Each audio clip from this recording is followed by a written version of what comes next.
अस्सलाम वालेकुम। वालेकुम अस्सलाम।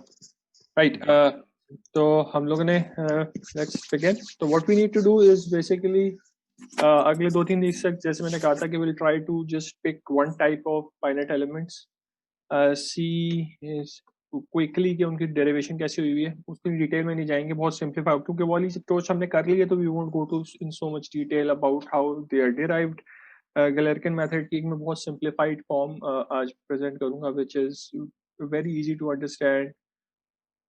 और जैसे हमने कहा था कि हमने देख लिया कि एग्जैक्टली मैथमेटिकल मेथड जो है वो कैसे चल रहा है, तो we will now just quickly see कि अगर क्विक काम करना हो तो how that's done, and we'll see the derivation of the beam element, and then we'll jump to some actual problems and see कि अगर मुझे beams की problem solve करनी हो using finite element, problems which can also be solved analytically, of course उन problems को अगर मुझे beam के through solve करना हो तो how to do that. Okay, so the objectives here are, we need to learn how to write the stiffness matrix of a beam element. We need to learn to how to assemble the stiffness matrix of a beam elements, which again is a similar approach जैसे कि हम पहले कर रहे होते थे in the bar element or the spring element, कि आप सेम डिग्री फ्रीडम के कॉलम्स और रोज को पॉपुलेट करना शुरू कर देते हैं, and you get larger matrix which we called an assembled matrix of the global or the global stiffness matrix. We need to understand the boundary conditions and loads and their application to beam element, and then we need to also see कि अगर distributed load होगा तो कैसे करेंगे. तो a lot of this is related to actual problem solving. बीच में हमने सिर्फ इसको देखना है कि beam element actually derive कैसे होता है, and we'll look at that as well. तो बीम की जो थ्योरी है, will just I am just going to revise it very quickly. वो उसमें कोई ऐसा चीज़ नहीं है, जो की पॉइंट्स होंगे मैं उसको बता दूंगा. ऑफ कोर्स ये चीज़ें आपको पता है, सर तो ये चीज़ पढ़ाते हैं. I have never actually taught mechanics of material, sir को ये चीज़ बहुत बेहतर हमसे पता होंगी. तो beam is actually very long slender structural member, ठीक है. और इस पे ट्रांसफर्स लोडिंग की हम बात करेंगे, तो इन जनरल कोई भी स्ट्रक्चरल मेंबर होता है वो उसमें एक्सियल लोडिंग और ट्रांसवर्स लोडिंग और टॉर्जनल लोडिंग, हर तरह की लोडिंग अप्लाई हो सकती है. But usually what we do is we divide it into different types of loading, ताकि हम एक तरह के बिहेवियर को स्टडी कर सकें. In the next topic, what we are going to do is we are going to try and merge beam and the truss into a single element, and जिसका जो axial plus transverse loading दोनों को handle कर सकते हैं. So we'll try to do that as well in the next topic. हमारे case में जो चीज़ें इंपॉर्टेंट है, हमारे पास दो तरह की बाउंड्री कंडीशन वो लोड्स हैं. एक we can have a transverse force और we can have an applied moment, जो दोनों जो है सेम डायरेक्शन में डिफ्लेक्शन दे रहे होंगे हमको. हमारे पास दो तरह के मोशंस पॉसिबल हैं इसके अंदर. इट कैन डिफ्लेक्ट, तो वर्टिकल आपकी डिफ्लेक्शन हो सकती है, और it can also rotate eight the point, तो स्लोप भी जनरेट हो सकता है, ठीक है. हॉरिजॉन्टल डिस्प्लेसमेंट जो होती है इसके अंदर बीम की किसी भी पॉइंट की, वो बिकॉज ऑफ वर्टिकल डिस्प्लेसमेंट होती है. ये चीज़ हमें पता है मैकेनिक्स ऑफ मटेरियल से. Quickly will just I just show you something. जो अनडिफॉर्म्ड बीम होगी, अगर उसमें किसी भी किस्म की डिफॉर्मेशन हो रही है, तो you are getting two types of displacement, two types of basically degrees of freedom है. एक आपकी डिग्री ऑफ फ्रीडम है जो कि डिस्प्लेसमेंट की फॉर्म में आ रही है, और एक स्लोप की फॉर्म में आ रही है, ठीक है. और since we are assuming that the angle is very small, then this angle is actually, if it should be tangent phi, is actually just equal to phi, because if we are assuming that it is really. Sir जी जी, screen share नहीं हो रही है. Oh sorry, thank you बता दिया. मैं तो जो है वो ऐसे ही शुरू हो गया था वो. अच्छा नहीं, मैंने रेज भी हैंड रेज किया था, लेकिन अच्छा अच्छा अच्छा, वो मैं जो हूँ वो मैं सर वैसे ही बोल दिया करें, कोई मसला नहीं है, रेज करने का कोई मसला नहीं है. आई एम सॉरी, मैं भूल गया वाली चीज. Let me just quickly come back to this point. Okay, मैं I forgot to do that. Right, तो राइट नाउ इट्स देयर, ठीक है. तो हमारे पास जो बीम है उसके अंदर वी हैव सेट, ये चीजें पता तो है हमको. Let's just quickly get to the point कि हमारे पास जो बीम की जो भी डिफॉर्म शेप है उसके अंदर हमारे पास उसकी डिफ्लेक्शन भी हो सकती है और उसका स्लोप भी हो सकता है. एंड जो हॉरिजॉन्टल डिस्प्लेसमेंट है इस क्रॉस सेक्शन में किसी भी पॉइंट की, that actually depends on the slope itself. तो हमारे लिए वर्टिकल डिस्प्लेसमेंट इंपॉर्टेंट है, और वर्टिकल डिस्प्लेसमेंट क्यों इंपॉर्टेंट है? वर्टिकल डिस्प्लेसमेंट आपका स्लोप प्रोड्यूस कर रही है। तो अगर आप इस ट्राइंगल को देख रहे होंगे कि जितना आप दूर इसके न्यूट्रल एक्सिस से जाएंगे उसके हिसाब से we can find out the horizontal displacement, and horizontal displacement is important for us because this will give us the strain that we need. ठीक है, तो हमें जिन चीज़ों का इसमें हमारे लिए इंपॉर्टेंट है वो 2 पॉइंट्स हैं। एक ये कि हमारे पास मोमेंट्स भी लोड हो सकते हैं, फोर्सेस भी लोड हो सकती हैं, और जैसे पहले हमारे पास सिर्फ एक डिस्प्लेसमेंट्स की डिग्री फ्रीडम आ रही थी, अब हमारे पास डिग्री फ्रीडम्स आ रही हैं वो डिस्प्लेसमेंट की भी हैं, वर्टिकल डिस्प्लेसमेंट की प्लस स्लोप की भी हैं, which is an angle, because it's a small angle, तो tangent phi is actually equals to phi, right. तो जो भी हमारी बीम थ्योरी होती है उसकी convention, this is the convention that we have. तो वी हैव लोडिंग की कन्वेंशन कि हमारे पास कोई भी बीम होगी उसमें लेफ्ट एज पे जो हम शेयर फोर्स होती है उसको वर्टिकली अप पॉजिटिव लेते हैं, राइट एज पे वर्टिकली डाउन पॉजिटिव लेते हैं, और जो मोमेंट्स होते हैं यूजुअली उनको हम इनवर्ड्स टू द बीम, यानी कि अगर ले रहे हैं तो लेफ्ट साइड से clockwise is positive, right side से anti clockwise is positive. This is the convention which is usually used in beam theory books. FEM में ऐसा नहीं हो सकता। FEM में we try to take a single axis system जिसके accordingly we try to take the positive sizing convention. ठीक है, तो हम लोग डिफरेंट एज पे डिफरेंट चीजों की डिफरेंट डायरेक्शन को पॉजिटिव अज्यूम नहीं कर सकते। तो हम लोग क्या काम करेंगे? हम लोग ये काम करेंगे कि हम लोग एक तो एक्सिस सिस्टम असाइन करें। अब now we have X and Y axis, because हमारी बीम जो है वो एक्स एक्सिस में बनी हुई है और displacement is happening in the Y direction, तो we have assigned an X Y axis system. अब हमने अज्यूम किया है कि हमारी अगर वाई डायरेक्शन आप है तो any force in the Y direction is positive, तो we have F1y local force, nodal force है ऑन द नोड नंबर 1 है, ये नोड नंबर 2 है, ये नोड 1 पे फोर्स इज F1y, नोड 2 पे force is F2y, direction is positive upwards, and according to the right hand rule the anti-clockwise moment for us is m1 and m2 are positive anti-clockwise। ठीक है, degree of freedom में आ जाए तो हम 2 degree of freedom ले रहे हैं, d1y and d2y, again positive upwards, and the angles or the slopes phi 1 and phi 2 which are also positive anti-clockwise।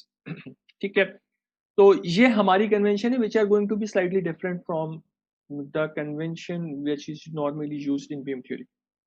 तो अगर हम अपने एलिमेंट को थोड़ा सा समराइज करें तो we have 2 elements, 2 nodes, there are 4 degrees of freedom पर एलिमेंट।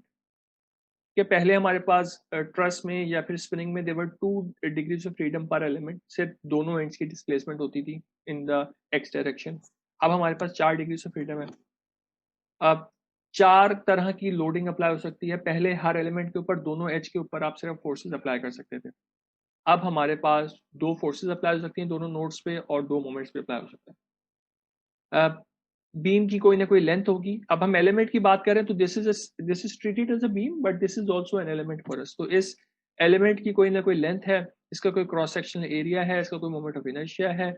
अब मटेरियल प्रॉपर्टीज हमारे लिए जो इंपॉर्टेंट है it's just elasticity, models of elasticity, क्योंकि हम we are still in linear FEA।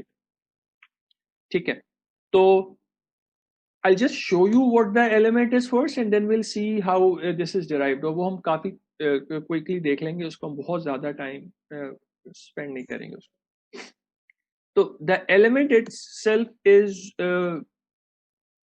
slightly more looks more complicated than before। ठीक है, but if you see if this thing is all constants, तो अगर आपको and this is the good thing about FEA कि अगर आपको एक दफा एलिमेंट का स्टिफनेस मैट्रिक्स ड्राइव होकर मिल जाता है तो next time you just need to use this thing. तो if even if this is a 4x4 matrix जिसके अंदर एल की टर्म्स बेसिकली आ रही हैं, जो बीम एलिमेंट की लेंथ है वो आ रही है, वो आपने मल्टीप्लाई कर करा दी इसके अंदर, then it's just a 4x4 constant matrix. और जिस तरीके से हम पहले मैट्रिक्स को असेंबल कर रहे होते थे इस मैट्रिक्स को भी असेंबल कर सकते हैं। तो it's not going to be really difficult, it's just going to be slightly longer than the truss element, और ये काम बहुत इजीली कर लेते हैं, माय अंडरग्रेड के स्टूडेंट्स भी कर लेते हैं। तो this is not going to be something which is going to be very difficult। So we'll see examples for this and we'll अभी जाहिर दूसरी हमारी अटेम्प्ट है एलिमेंट्स की असेंबली वगैरह में। तो once we get into like topics 3 and 4 जहाँ पे एग्जैक्टली सेम काम हो रहा होगा तो you will get very familiar with this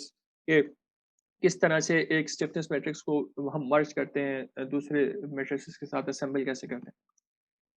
This is just the K matrix, but we know that the actual equation of an element is F equals to KD. जैसे हमने अपने ट्रस्ट के लिए भी element level की F equals to KD की equation derive की थी.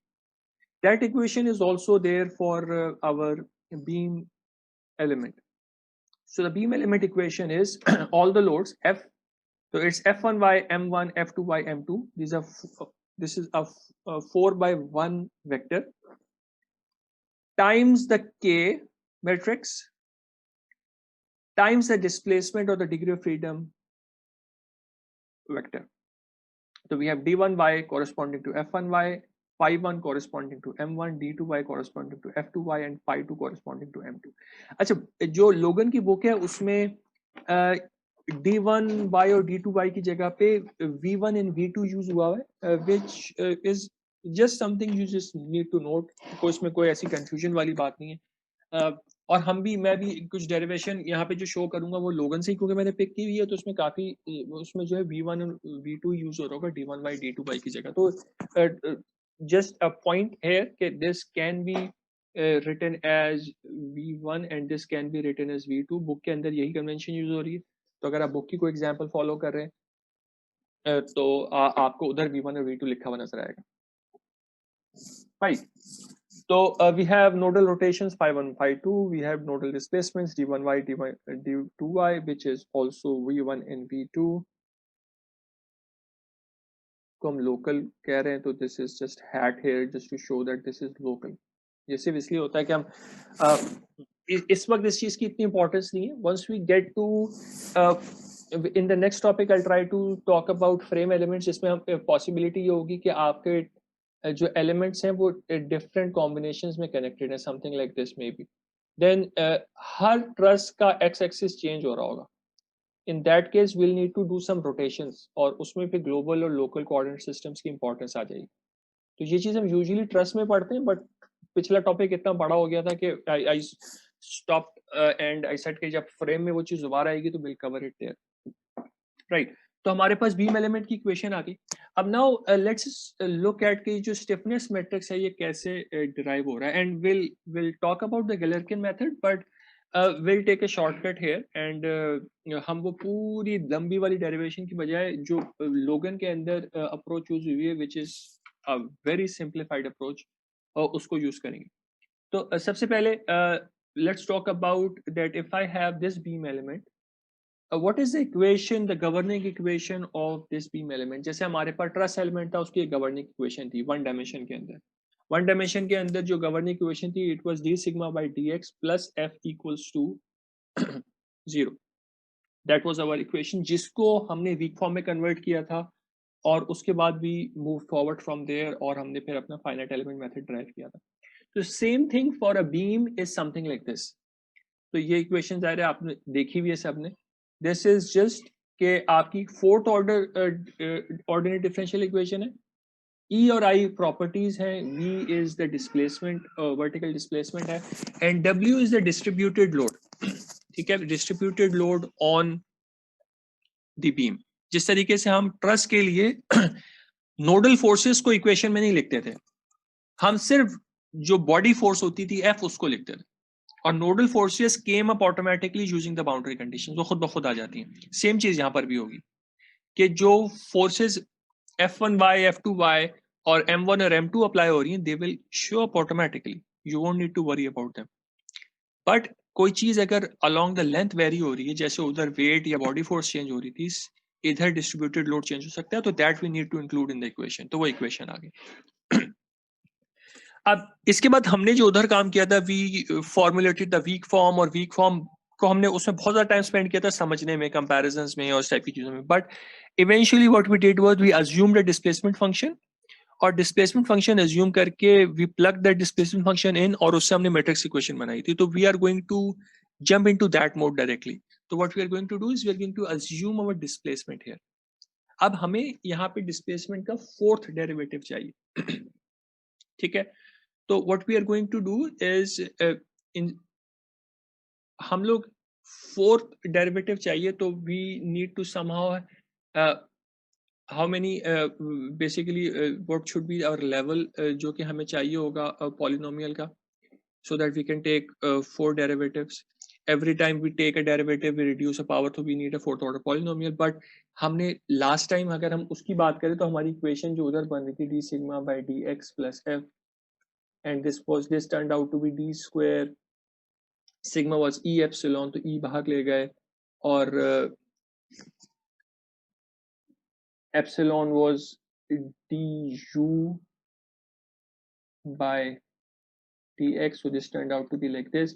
तो अब second order equation बन रही थी, तो we assumed u to be a linear polynomial. तो एक पावर हमने कम की थी because FEM में allow करता है certain level of approximation. ठीक है, we are not going to again, so we are not going to take a fourth order polynomial here, we are going to assume a third order polynomial here. ठीक है, और इससे हमारा काम चल जाएगा. अब what do we do from here? If you remember, अगर आपने notes अपने revise किए हैं तो what we did was we found out what this a1 a2 a3 a4 are. This is the next job. और ये निकालने का तरीका ये होता है कि हम x equals to 0 plug in करते हैं, x equals to, हम लोग उधर h e ले रहे थे इसको, but अब इधर l लिया हुआ है, तो we'll plug in x equals to 0 and x equals to l. At x equals to 0 v equals to v1 and x equals to l v equals to v2. दो इक्वेशंस यहाँ से आ जाएंगी. फिर स्लोप की इक्वेशन निकालने के लिए we will need dv by dx और v x के निकाल लेंगे, और and this is also a function of x because अभी हमारे पास ये second order polynomial बन जाएगा. तो once we have that, then we can actually plug in the boundary conditions of x equals to 0 phi 1, x equals to l phi 2, and we have 4 equations and there are 4 constants that we need to find out. All of this is वो जो 4 equations बन के आ रही हैं वो सारी book में लिखी हुई हैं. I'm not put them here.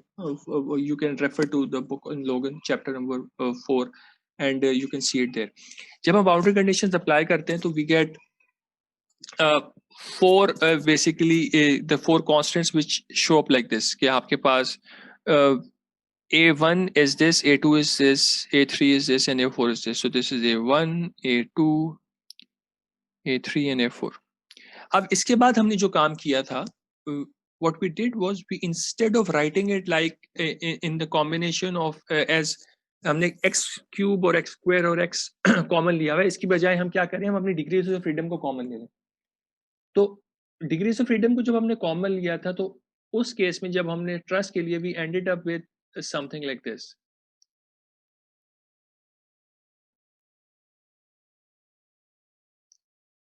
ठीक है, and we called this thing to be n1 and this thing to be n2. so these were our shape functions or interpolation functions. Same thing we are going to do here. तो जब हम इसको अपनी v1 phi 1 v2 phi 2 के coefficients को collect कर लेते हैं, तो we end up with something like this. So this is essentially what this is, something like this, n1 n2 n3 and n4, और हमारे पास यहाँ पे ये मैट्रिक्स आ रहा है v1 phi 1 v2 phi 2 का.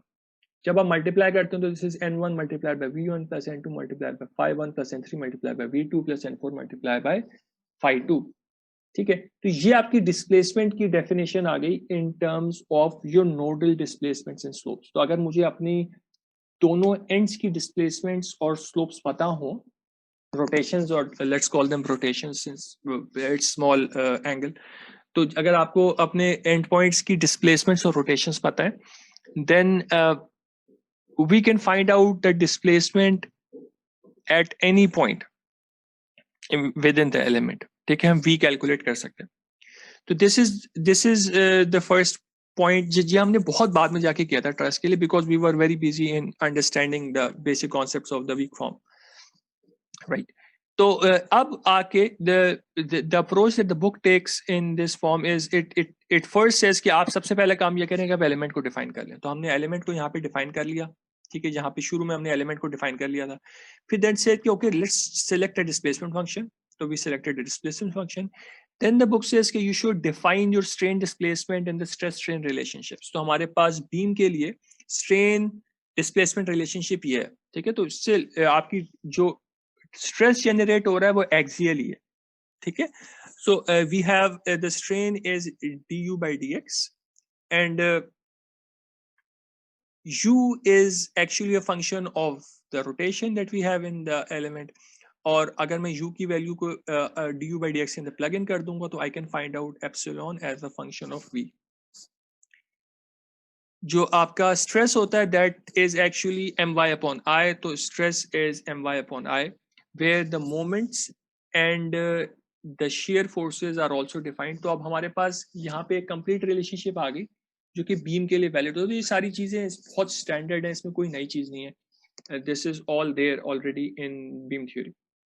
इसमें जो पॉइंट इंपॉर्टेंट है वो ये है कि हाँ, हमारे पास जो शेयर फोर्स होती है वो थर्ड डेरिवेटिव होती है आपकी डिस्प्लेसमेंट का.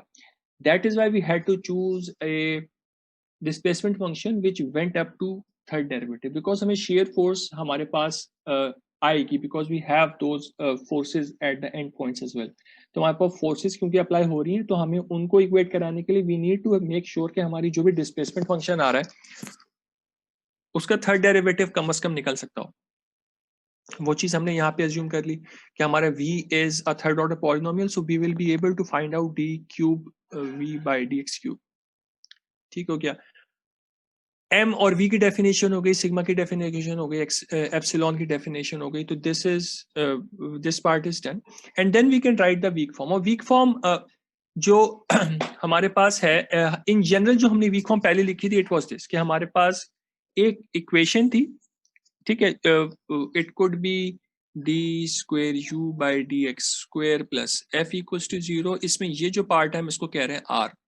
तो हम आर को किसी भी वेट के साथ मल्टीप्लाई करते हैं, उसका वॉल्यूम इंटीग्रल लेते हैं एंड वी से कि this volume integral should be equals to 0.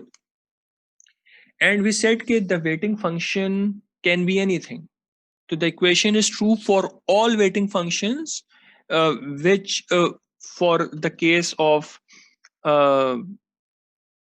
the truss element belong to h1 space because उसमें से फर्स्ट डेरिवेटिव को इंटीग्रेबल होना चाहिए था. अब हमारे पास h3 स्पेस आ जाएगी बिकॉज थर्ड डेरिवेटिव तक जा रहे हैं. And which satisfied the homogeneous Dirichlet boundary condition के आपके पास जो भी एंड पे आपकी बॉडी फिक्स थी वहां पे जो वेटिंग फंक्शन है उसकी वैल्यू भी 0 होनी चाहिए. This is what we set there. तो वी सेट कि आपका वेटिंग फंक्शन कोई भी शेप ले सकता है विच सेटिस्फाई दोज थिंग्स. यहाँ पे we can take a much more simplified approach. Instead of writing everything in terms of unknown weighting functions, what we can do is we can assume the weighting functions to be our interpolation functions n. जो हमने n1 n2 n3 n4 निकाले हम वो assume कर सकते हैं. और अब हमारे पास 4 interpolation functions हैं, n1 n2 n3 n4. तो हमारे पास basically 4 इक्वेशंस बन जाएंगी इससे. जब हम n1 डालेंगे हमारे पास एक इक्वेशन बनेगी, n2 डालेंगे दूसरी इक्वेशन बनेगी, n3 डालेंगे, n4 डालेंगे. ठीक है, तो this is the approach that we are going to take and it's not going to be very difficult. तो सबसे पहला काम ये करते हैं कि हम अपनी इक्वेशन को प्लग इन करते हैं इसके अंदर. And since is a one dimensional equation our volume integral is going to convert to a line integral. तो we just plugged in our equation. तो ये हमारे पास बीम की इक्वेशन है, दिस इज आवर आर. सही है.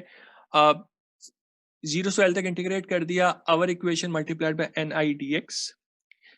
इस पॉइंट पे आके इफ यू रिमेंबर ट्रस्ट के लिए हमने ये किया था कि we applied integration by parts so that we could reduce. For example इस वाले पार्ट का we wanted to reduce the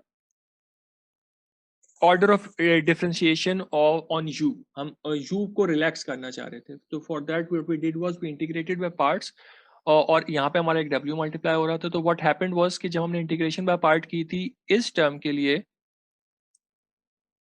तो एक जो डिफरेंशियल था वो मूव हो गया था w के ऊपर और ये du by dx बन गया था. तो this a similar thing we are going to apply here, but since it's power 4 we are going to do that twice. And so I want you to please try this thing. कि हम सिर्फ अगर ये वाला integral उठाए ना e I d की power 4 v d x की power 4 multiplied by w and I'm integrating it to 0 to L. If I apply integration by parts on this thing twice, I will end up with this, ठीक है, कि जो ये वाली form नजर आ रही है मुझे ये निकल के आएगी. And I tried this is not that difficult, बहुत स्ट्रेट फॉरवर्ड सी चीज है. आपको 2 दफा इंटीग्रेट करना पड़ता है बस, and you and up with this. अभी इसका हमें फायदा क्या हुआ? इसका हमें फायदा ये हुआ कि we had no meaning for this d4b by dx4. ठीक है, हमारे पास जो हमने डिस्प्लेसमेंट फंक्शन एज्यूम किया था, अब वो पावर 4 तक जा भी नहीं रहा था. ठीक है, we could not define a fourth derivative for it. But now what has happened is कि we have v का second derivative है और v का third derivative है, and both of these have meaning. Second derivative is related to the moment and the third derivative is related to the shear force. So we will be able to relate our boundary loads, जो हमारे nodal loads हैं, to this because of this change. जो हमारे पास change आया है कि हमारे पास अब second derivative introduce हो गया, third derivative introduce हो गया. This means we will be able to relate our moments and shear forces as well. Let me just quickly revise the formula for that. So the formula for moment is EI d square V by dx square, and for V is EI d cube V by dx cube. So if we just look here, if you just look at this term here, EI multiplied by dV cube by d cube V by dx cube. ठीक है, तो this thing is d cube V by dx cube, and this thing is d square V by dx square. इसके साथ में भी EI multiply हो रहा है, इसके साथ में भी EI मल्टीप्लाई हो रहा है. तो this is essentially the shear force V and this is the moment M. And we are taking the limits from 0 to L. इसका मतलब है कि एक दफा हम मोमेंट्स और shear force ले रहे हैं राइट नोड के ऊपर, फिर सब्ट्रैक्ट करा रहे हैं द मोमेंट्स एंड आपके shear force on the left node. तो आपकी जो एजेस की बाउंड्री कंडीशंस हैं वो इधर से इंट्रोड्यूस हो जाएंगी. This will introduce the boundary conditions in your system. जो आपके loads हैं उनको introduce कर देगा. तो just by this integration by parts, we have introduced the part in our equation which is going to handle our nodal forces and moments. ठीक है ना? अच्छा, ये वाली चीज हो गई. अब we have defined that our V is n times d.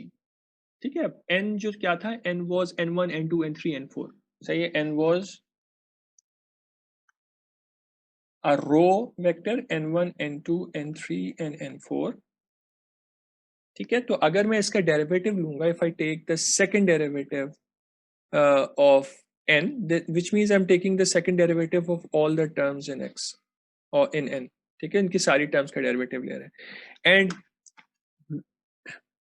v जो हमारे पास जो n हमारे पास डिफाइंड था, इसको हम इस पे मैं भी आता हूँ कि ये कैसे आया. ठीक है, आई कम टू दैट. मैंने n पहले डिफाइन किया हुआ था. I should just go back and quickly show this to you ताकि हम इस वाली चीज को एक दफा तो. This is our n1 and n2 and n3 and n4. तो इन सब के सेकंड डेरिवेटिव लेना is not difficult, you can directly take them.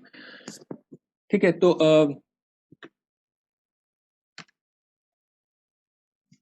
अगर आप इसका सेकंड डेरिवेटिव लेंगे तो ओनली n का डेरिवेटिव आएगा, d का डेरिवेटिव नहीं आएगा. Remember, d is the displacements on the nodes. तो it's v1 phi1 v2 phi2. तो it does not depend on x. तो this is a constant in the derivation in the differentiation with respect to x. ये constant term है, तो इस vector को कुछ नहीं हो रहा, सिर्फ n वेक्टर का डेरिवेटिव हो रहा है. तो n का जब हमने डेरिवेटिव लिया तो this is the second derivative of n multiplied by d which remains the same. तो आपके पास v का सेकंड डेरिवेटिव आ गया. इसी तरीके से v का थर्ड डेरिवेटिव भी निकल सकता है अगर आप n का थर्ड डेरिवेटिव ले लें. तो इस सेकंड डेरिवेटिव को वी आर कॉलिंग ये बुक की कन्वेंशन है. This has no significance. ऐसा नहीं है कि कोई बहुत सिग्निफिकेंट चीज है. इसको हम b कह रहे हैं. ठीक है, we calling this thing b. तो जो v के सेकंड डेरिवेटिव है, it becomes b times d. We are doing this because this is going to help us simplify our equation. बार बार सेकंड डेरिवेटिव लिखने की जगह we can just write it as b wherever the second derivative is showing up. तो अब हमारे पास जो complete weak form बनी ना, कंप्लीट वीक फॉर्म के अंदर क्या चीज मिसिंग थी? अभी हम एक ये वाली टर्म भी आ रही है वीक फॉर्म के अंदर, w टाइम्स ni. यहाँ पे सिर्फ हमने फर्स्ट वाली टर्म लिखी है, this is only this term, ठीक है ना। जो सेकंड वाली टर्म थी वो भी इस पूरे पार्ट के साथ, अगर आप सेकंड वाली टर्म को ऐड कर देंगे तो आपके पास कंप्लीटली जो गैलेरकिन वीट फॉर्म थी वो रिटर्न हो जाएगी। तो दैट वी हैव डन है। तो हमारे पास ये वाली नई टर्म है जो कि हमने पीछे से स्किप की हुई थी जब हम इंटीग्रेशन बाय पार्ट्स कर रहे थे, we brought that back in. And जहाँ पे हमारे पास v का सेकंड डेरिवेटिव आ रहा था उसको हमने b d में कन्वर्ट कर दिया, तो this is b times d, ठीक हो गया। now we are almost at the end, we are almost at the point where we can actually say कि we have derived our element. तो इसमें these are actually four equations if you think about this, कि आप जब n1 डालेंगे तो आपके पास एक इक्वेशन आ जाएगी, जब n i की जगह पे यहाँ पे यहाँ पे यहाँ पे यहाँ पे 2 डालेंगे तो सेकंड इक्वेशन आ जाएगी, इस तरह थर्ड और फोर्थ इक्वेशंस भी आ जाएंगी। We can merge all of those into a matrix like this. अब ये कैसे हो रहा है अगली साइड में आ रहा है, but what we are doing is कि हम इस इक्वेशन जो हमारे पास यहाँ पे इंटीग्रल इक्वेशन बन रही है इसको आई रिप्लेस करा के चार इक्वेशंस लिखेंगे and we'll merge them together into a single matrix equation form and we'll see how to do that. तो ये आपकी स्टार्टिंग पॉइंट था आई की फॉर्म में, तो स्टिल आई की फॉर्म में लिखा हुआ है। अब तो we can write our equations like this. So we have our equation for n equals to 1 and then equation for n equals to 2 and n equals to 3 and n equals to 4, ठीक है, चार equations आ जाएंगी। And आपके पास यहां पे एक vector form हो रहा है इस तरीके से, ठीक है। रिमेंबर कि आपका n vector itself is something like this, it's a row vector. जो n का सेकेंड डेरिवेटिव होगा जिसको हम b कह रहे थे, this is also a row vector, ठीक है। ये इस तरह वेक्टर है, इसमें चार टर्म्स आ रही हैं, रो वेक्टर। तो अगर आप इसको कॉलम में कन्वर्ट करना चाह रहे हैं तो this becomes b transpose simple, ठीक है। इसी तरीके से आपका जो n1 n2 n3 को अगर कॉलम में कन्वर्ट करना है, this is also n transpose. तो हमने सिंपली ये काम किया हुआ है कि इन चूंकि ये पूरी चीज इसके साथ मल्टीप्लाई हो रही है, n1 भी मल्टीप्लाई हो रहा है, n2 भी मल्टीप्लाई हो रहा है, n3 भी हो रहा है, n4 भी हो रहा है, सिंपली यहाँ पे भी ये काम हो रहा है, यहाँ पे भी ये काम हो रहा है, यहाँ पे भी काम हो रहा है। तो वी हैव सेड ओके, तो if I just write it like this, what is going to happen is कि यहाँ पे एक कॉलम है, यहाँ पे एक रो है, यहाँ पे एक कॉलम है, यहाँ पे एक कॉलम है, यहाँ पे एक कॉलम है, और इसके साथ में एक सिंगल टर्म मल्टीप्लाई हो रही है, इसके साथ में एक सिंगल टर्म मल्टीप्लाई हो रही है, इसके साथ में एक सिंगल टर्म मल्टीप्लाई हो रही है। तो when w multiplies with the first term you get a term for the first equation, when w multiplies with the second term you get a term for the second equation, similarly third term भी आ जाएगी, fourth term भी आ जाएगी, चारों equations की terms आ जाएंगी। same thing is here, here and here। यहाँ पे चीजें थोड़ी सी मुख्तलिफ होंगी।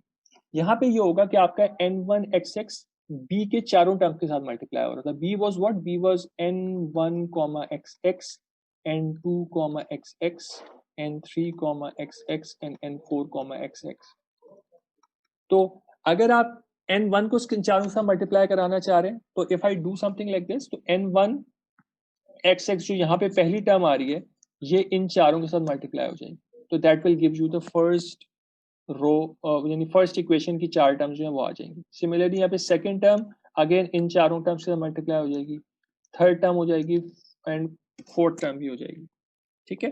तो this is how it's going to happen. आपके पास एक मैट्रिक्स का फॉर्म होगा, ठीक है। इस अगर मैट्रिक्स इक्वेशन की फॉर्म में देख रहे हैं तो it's going to result in a 4x4 matrix. तो अगर आप इस चीज को ट्राई करके देखें, b transpose times b, this is a column, so this is 4 by 1 and this is a row, to this is 1 by 4, ठीक है। inner dimensions match कर रही हैं, which means you can multiply, the output is outer dimensions, so this the output of this multiple is going to be a 4 by 4 matrix। b transpose times b का जो output आएगा 4 by 4 matrix होगा, ठीक है ना।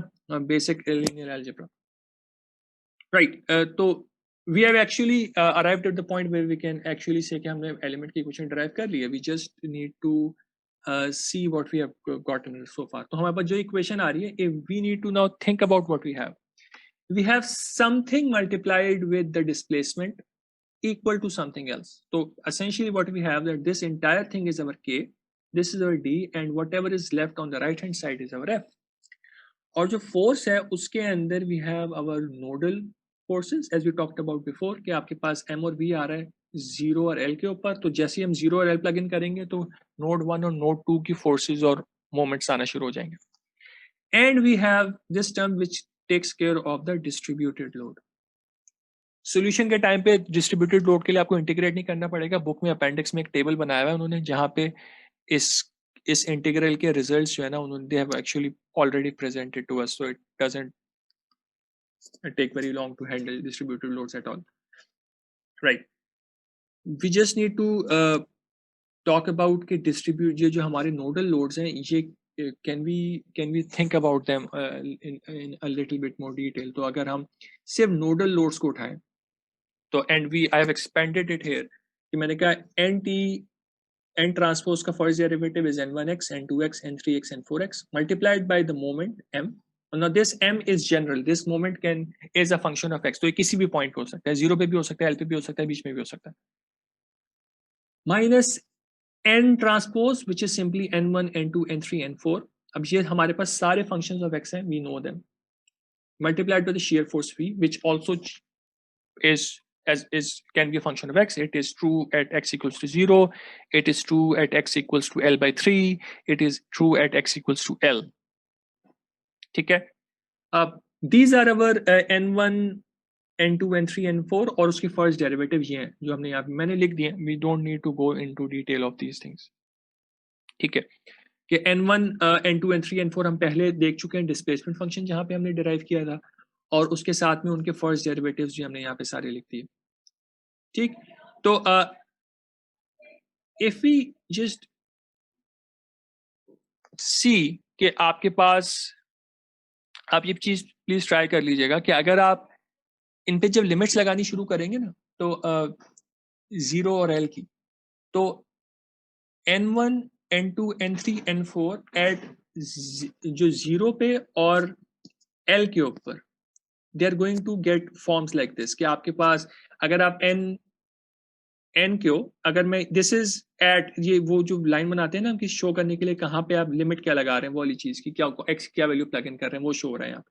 तो n at x equals to 0 इस case में सिर्फ n1 1 आएगा बाकी सारे 0 हो जाएंगे बिकॉज हम ये बोल रहे हैं कि आपके पास if you remember from your truss जहाँ पे हमारे पास सिर्फ n1 और n2 होता था हम ये कहते थे जब x इक्वल्स टू 0 के ऊपर n1 1 होता था n2 0 होता था.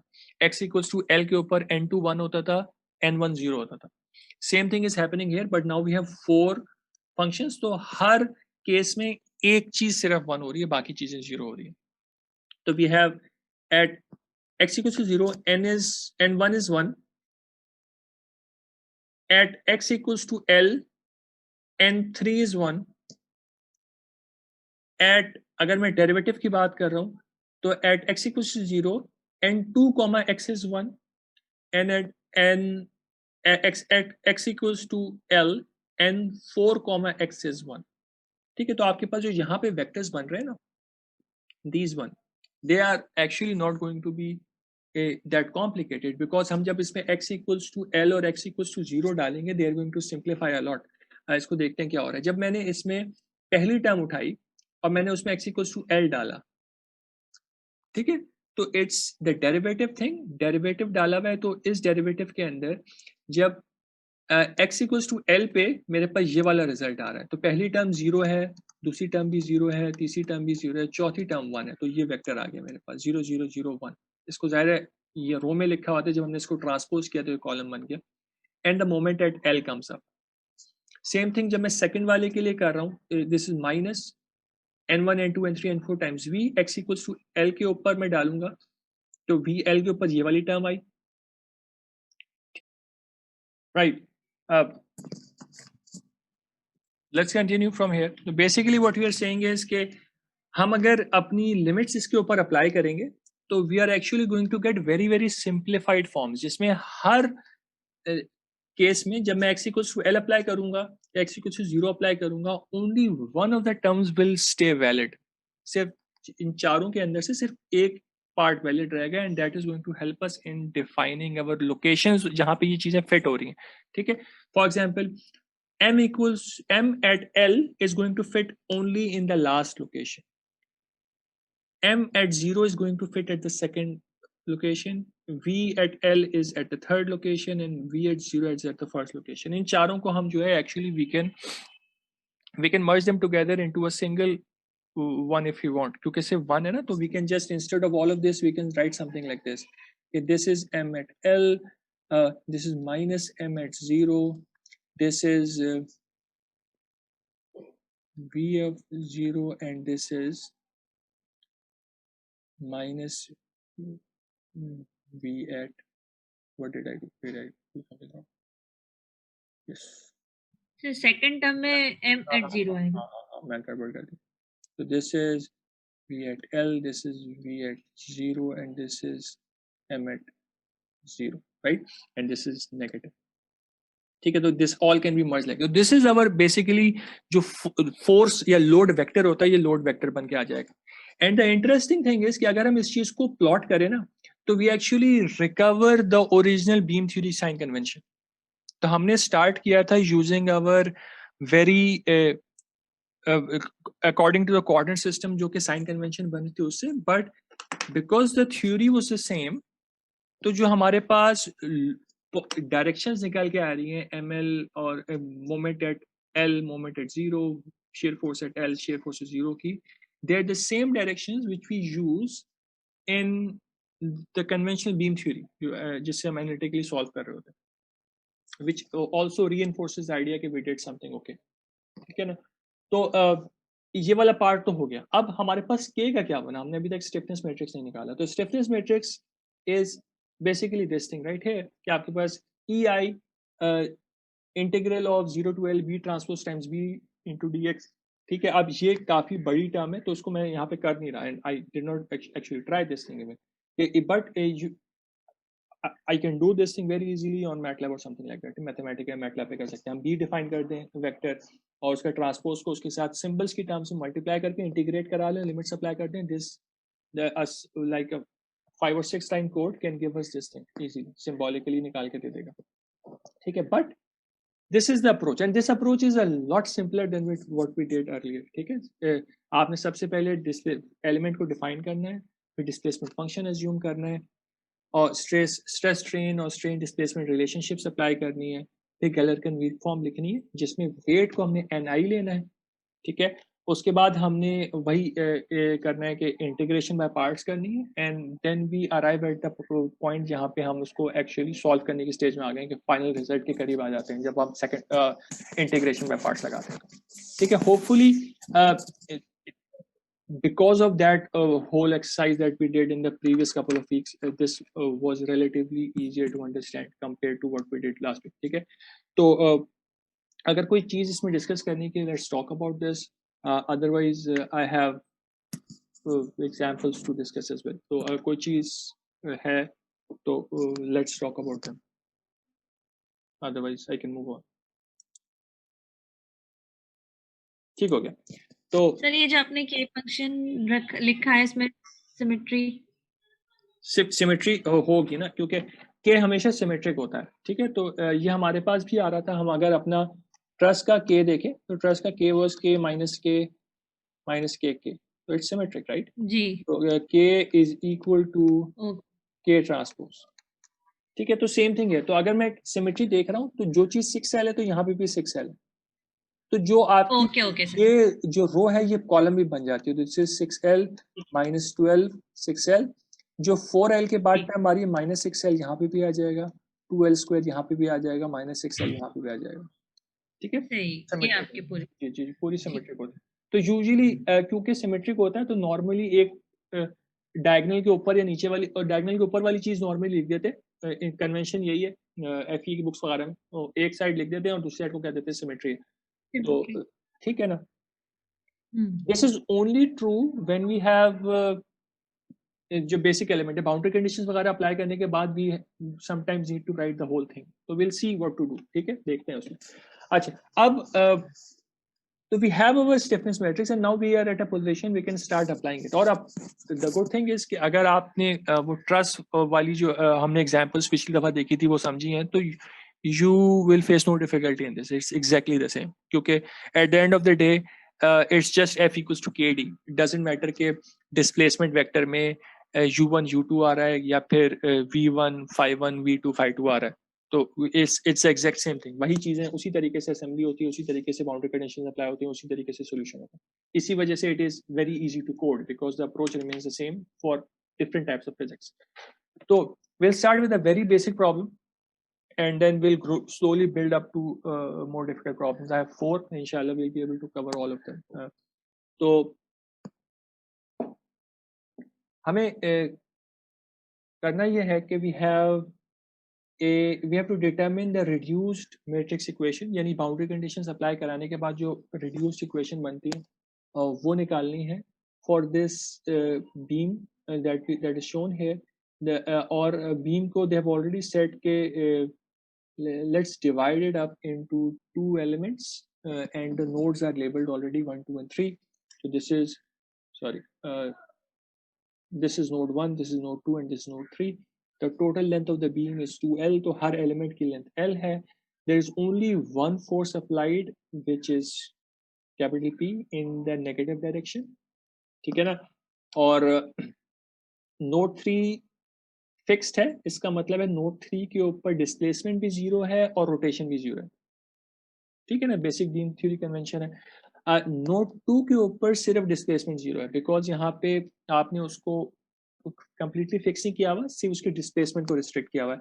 तो हमें यहाँ पे तो उसकी डिस्प्लेसमेंट भी नोन है, रोटेशन भी नोन है, और नोड 2 के ऊपर उसकी हमें खाली डिस्प्लेसमेंट नोन है. ठीक है. और हमें क्या एक्चुअली पता है? हमें पता है कि नोड 1 के ऊपर कोई मोमेंट अप्लाई नहीं हो रहा. नोड 1 के ऊपर फोर्स नोन है, लेकिन नोड 1 की रोटेशन और नोड 1 की डिस्प्लेसमेंट दोनों अननोन है. ठीक है. नोड 2 के ऊपर डिस्प्लेसमेंट हमें नोन है, लेकिन यहाँ पे जो रिएक्शन फोर्स होगी वो अननोन है. सही है. नोड 2 को यहाँ पे क्योंकि हमने इसकी रोटेशन रिस्ट्रिक्ट नहीं की हुई, यहाँ पे कोई रिएक्शन मोमेंट नहीं बन रहा होगा, तो ये there is 0 moment applied here but the rotation phi2 is unknown. तो let us just write this down. तो हमारे पास हर नोड के ऊपर ना 4 चीजें होती हैं. We have a force, we have a moment, we have a solution. हम इसको बल्कि I think we are in the numericals we are calling it d, so let's call this d1y and phi1. तो this is known, moment is 0 but it is known to be 0. f1y is known, this is unknown and this is unknown. ठीक है. हर जगह पे ना आपके पास combinations बन रहे हैं. फॉर एग्जांपल आपके पास f y और dy का कॉम्बिनेशन है, आपके पास m और phi का कॉम्बिनेशन है. इन कॉम्बिनेशन में से आपको एक चीज पता होगी, एक चीज अननोन होगी. दोनों चीजें नहीं पता हो सकती, दोनों चीजें अननोन भी नहीं हो सकती. तो either you will know the force and you will have unknown displacement, or you know the displacement or you will have an unknown force. Same thing with the moment and phi. एक पता होगा, एक unknown होगा. तो इधर आ जाए, इधर भी सेम काम होगा. आपके पास f2y है, m2 है, d2y है और phi2 है. तो हमारे पास d2y 0 है. अगर डिस्प्लेसमेंट नोन है तो फोर्स अननोन है. सही. phi हमें अननोन है क्योंकि ये रोटेट कर सकता है, बट यहाँ पे कोई रिस्ट्रिक्शन नहीं है, तो कोई रिएक्शन मोमेंट नहीं है. तो this thing is equal to 0 and this is known. ये समझे? ठीक है कि फोर्स और डिस्प्लेसमेंट कॉम्बिनेशन में एक चीज पता है और मोमेंट और phi के कॉम्बिनेशन में से एक चीज पता है. इधर आ जाए तो इधर हमारे पास f3y m3 d3y phi3. phi3 is 0, d3y is 0. Both of these are known, so both the reactions are unknown to us. सही है ना? तो this is our system that we have right now. अच्छा, यहाँ पे क्या लिखा है? At every point where we have a load boundary condition, a node is needed. Of course ये चीज होती है कि कहीं पे भी अगर बाउंड्री कंडीशन अगर और किसी भी पॉइंट फोर्स अप्लाई हो रही है ना, वहां पे आपको नोड देना पड़ता है, क्योंकि there is no other way for us to treat forces. अगर कोई डायरेक्टली शेयर फोर्स अप्लाई हो रही है, कोई मोमेंट अप्लाई हो रहा है किसी पॉइंट के ऊपर, that needs to be taken at a certain node, तो आपको उसको वहां पे नोड कंसिडर करना पड़ता है, ठीक है। This is also true in software as well. अगर कहीं पे मुझे फोर्स अप्लाई करनी है, पॉइंट फोर्स अप्लाई करनी है, वहां पे मेरा वहां पे एक नोड होना जरूरी है, उसके बगैर नहीं सॉल्व हो सकता, राइट। तो let us see how to solve this thing. We have 2 elements and 3 nodes, let us proceed। आपके पास सिस्टम था, ये बेसिक इक्वेशन होती है आपके पास बीम एलिमेंट की। तो आपके पास 2 एलिमेंट्स हैं, आपके पास ई आई और एल सेम है थ्रू आउट, ठीक है। ई आई और एल सेम है थ्रू आउट, तो आपके पास एसेंशियली सेम इक्वेशन बन रही होगी दोनों एलिमेंट की, but it will refer to different degrees of freedom.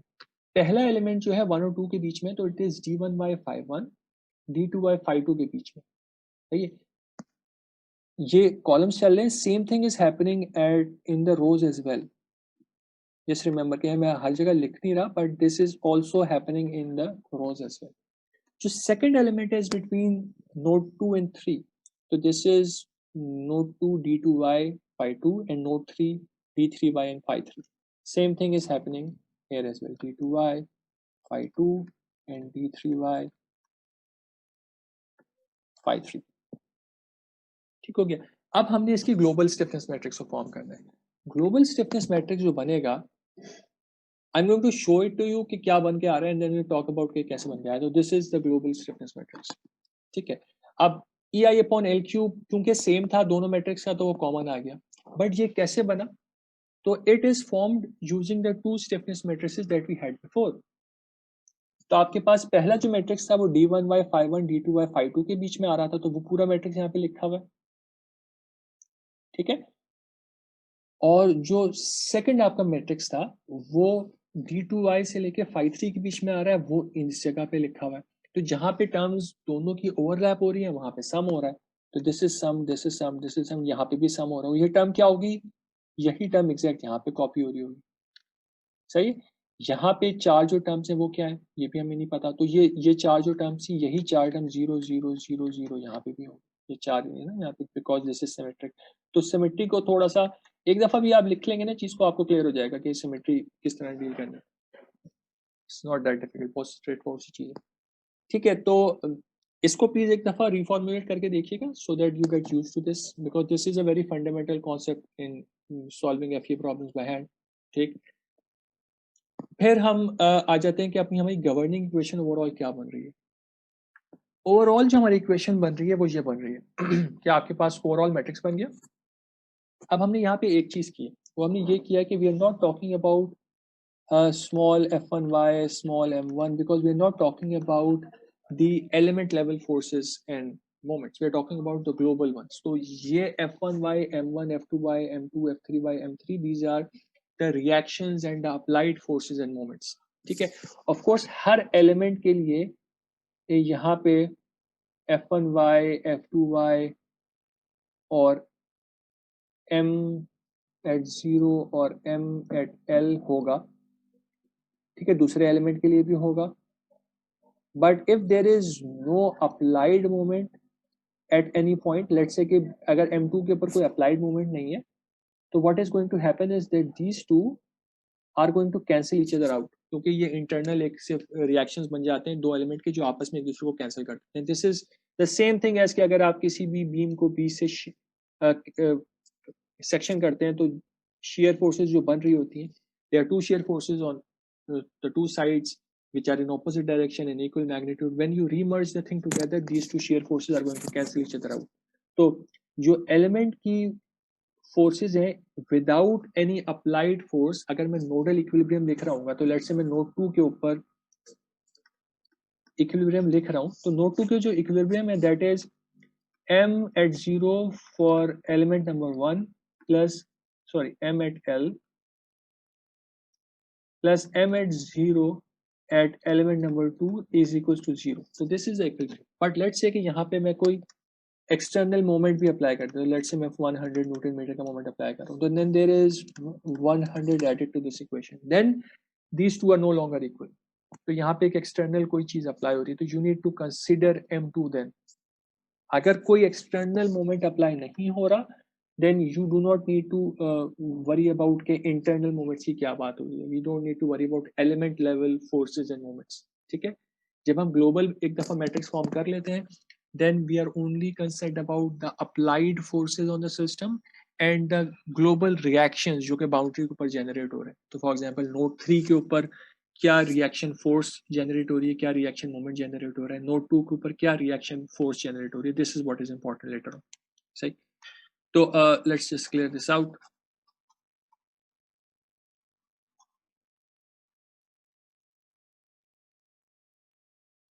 Okay. Right, तो ये हमारी गवर्निंग इक्वेशन बन गई. हमारे पास 3 नोड्स हैं, हर नोड के ऊपर 2 डिग्री ऑफ फ्रीडम है, डी एंड पाई. अब हमारा अगला काम क्या होता है? अगला काम हमारा होता है बाउंड्री कंडीशन अप्लाई करना.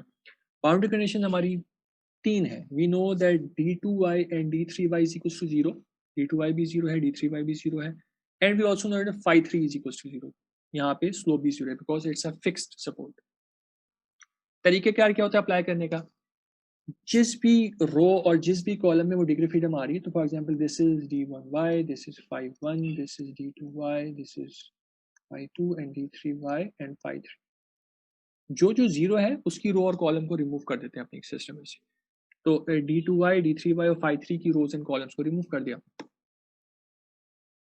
Equation is much more simplified now. So whatever is left is your reduced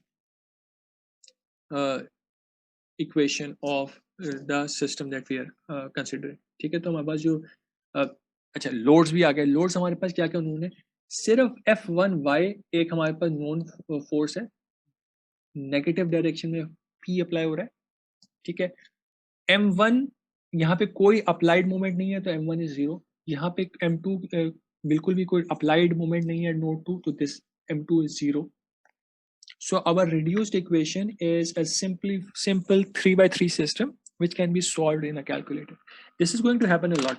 Yeah, आप जब start कर रहे होंगे तो you might end up with an equation which is 6x6 just like here. But at 6x6 equations cannot be solved in a simple calculator. But once you apply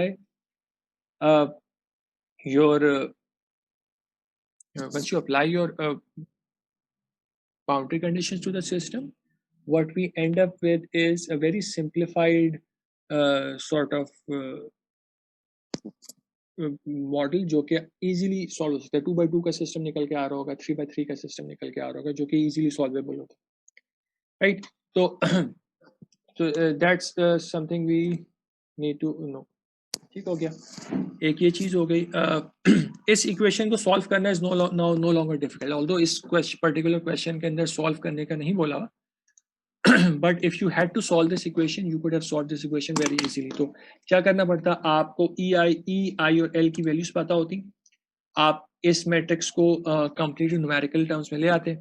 then in order to find d1y, d phi1 and phi2 we would have taken this K matrix, इसका हम inverse निकाल लेते. तो essentially this is right now this form. तो F equals to K times D है, तो मुझे D निकालना है.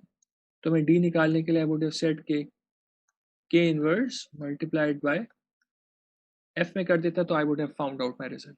अच्छा, जब हम किसी भी मैट्रिक्स को वेक्टर को उठा के दूसरी तरफ लेके जाते हैं तो it remains on the same side, that is important. तो K उठ के जब जाएगा, अगर K यहाँ पे लेफ्ट साइड पे है तो दूसरी साइड पे भी K लेफ्ट साइड पे ही होगा. It can't come to the right hand side. So just this is a simple thing which we need to worry about. Otherwise this is a fairly straightforward thing which you can simply do in a calculator. 3x3 का matrix calculator पे define हो जाता है. कुछ नए calculators जो ES series या EX series के जो कैसियो के कैलकुलेटर्स हैं, they can also handle 4x4 systems. तो आप इस चीज को सॉल्व कर सकते हैं इजीली. ठीक हो गया. कोई क्वेश्चन है इसके अंदर? No. ठीक है, ओके. तो let's see this thing then. एक न्यूमेरिकल हमारे पास और आ रहा है which is an interesting problem. इसमें कर क्या रहे हैं कि हम एक बीम को एक स्प्रिंग सपोर्ट के साथ बेसिकली हम फ्लेक्सिबल सपोर्ट को मॉडल करना चाह रहे हैं. तो we have a fix support on one end. तो node 1 and 2 are similar to what we have already handled. तो एक फिक्स सपोर्ट है और एक sort of roller support है which is allowing rotation but stopping the displacement node 2 के ऊपर. पर node 3 के ऊपर we have attached a spring, so this is sort of an elastic support to a beam. ठीक है, यहाँ पे it's not completely fixed, it's not a pin support, it will allow displacement but it will try to oppose it because there is a spring attached to it. अब हमें इस system को model करना है. अब now this is the beauty of FEA कि आप 1 और 2 के बीच में एक बीम एलिमेंट ले लीजिए, 2 और 3 के बीच में एक बीम एलिमेंट ले लीजिए, और 3 और 4 के बीच में आप एक स्प्रिंग एलिमेंट ले लीजिए. स्प्रिंग एलिमेंट हमने ऑलरेडी मॉडल किया हुआ है, वी नो इसकी स्टिफनेस k माइनस के होती है. ठीक है, तो will see how to actually merge this two different types of element in the same global equation. It's not going to be very difficult, बिल्कुल सेम लॉजिक है जो कि अप्लाई होती भी आ रही है. And let's see what we need to do.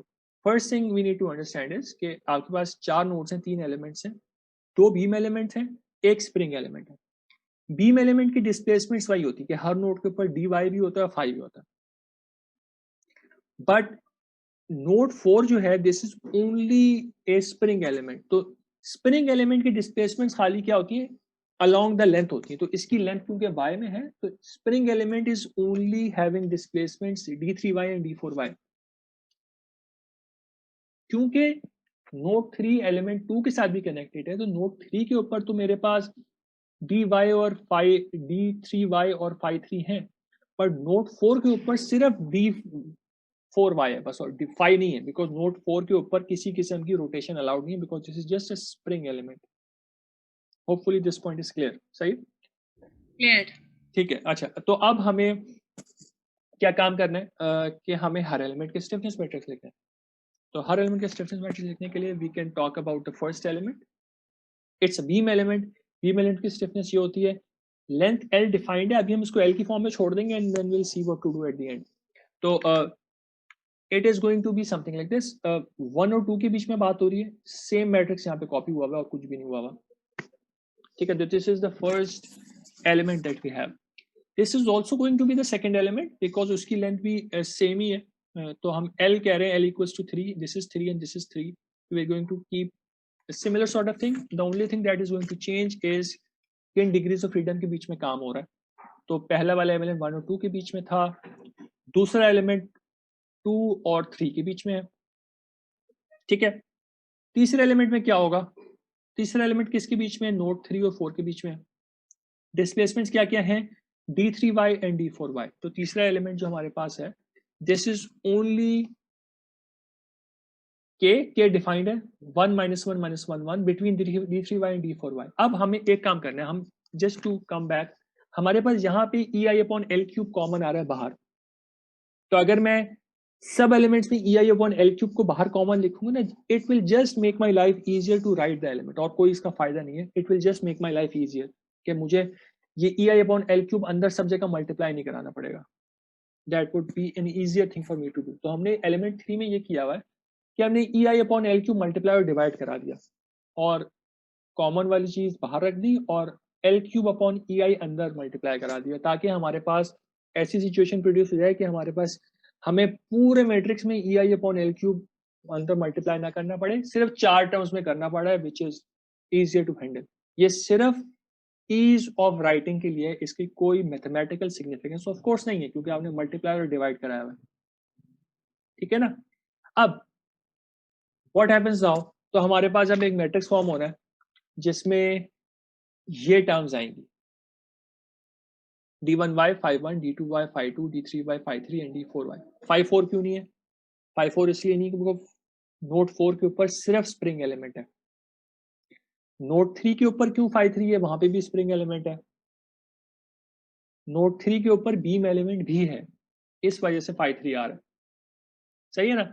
तो अब actual plugging in this thing is not that difficult, is the exact same thing. तो आपके पास एलिमेंट 1 जिन 2 डिग्री से फ्रीडम के बीच में था वहां प्लग इन हो गया, एलिमेंट 2 जिन 2 डिग्री से फ्रीडम के बीच में था वहां प्लग इन हो गया, और एलिमेंट 3 जहां जहां प्लग इन होना था वो मैंने यहाँ पे हाईलाइट, सारी चीजें मैंने हाईलाइट की हुई है. तो you can actually verify and plug it in yourself and see के ये कैसे निकल के आ रहा है. सर एक मिनट स्लाइड पीछे कीजिएगा. जी श्योर. एक और सर पीछे करिए. ओके सर फाइन, वो एलिमेंट 2 में phi 3 हमारा आ रहा है. ठीक है सर. जी जी जी, एलिमेंट 2 बिकॉज एलिमेंट 2 में नोड 3 है ना, और यही मैंने बात की थी ना कि बीम में क्योंकि रोटेशन अलाउड होती है, तो नोड 3 में देखें उस नोड के ऊपर जितनी मैक्सिमम डिग्रीज फ्रीडम किसी एलिमेंट की आ रही है वो सारी आ रही होती है। अब अगर एक एलिमेंट में कम आ रही है तो वो सिर्फ सिलेक्टेड को डील कर रहा है। फॉर एग्जांपल स्प्रिंग सिर्फ D3 को डील कर रहा है, और जो बीम है वो D3 को भी डील कर रहा है और phi3 को भी डील कर रहा है। ठीक है सर, फॉर एलिमेंट के लिए ये। हाँ जी जी जी जी जी ठीक है। ठीक है ना। तो हमारे पास ये वाली इक्वेशन बन गई, विच इज नाउ ये असेंबली वाली चीज होपफुली क्लियर हो जाएगी। इसके लिए जाहिर है 2-4 प्रैक्टिस आप लोग करेंगे की होंगी, तो if you have done it you should already understand कि क्या हो रहा है, वरना और थोड़ी सी प्रैक्टिस कीजिएगा। दिस एग्जांपल्स बहुत सारी हैं, यू विल गेट इट। अब हमें क्या करना है? अब हमें ये करना है कि we need to write the global equation, then apply the boundary conditions and then solve it. This is the same approach every time.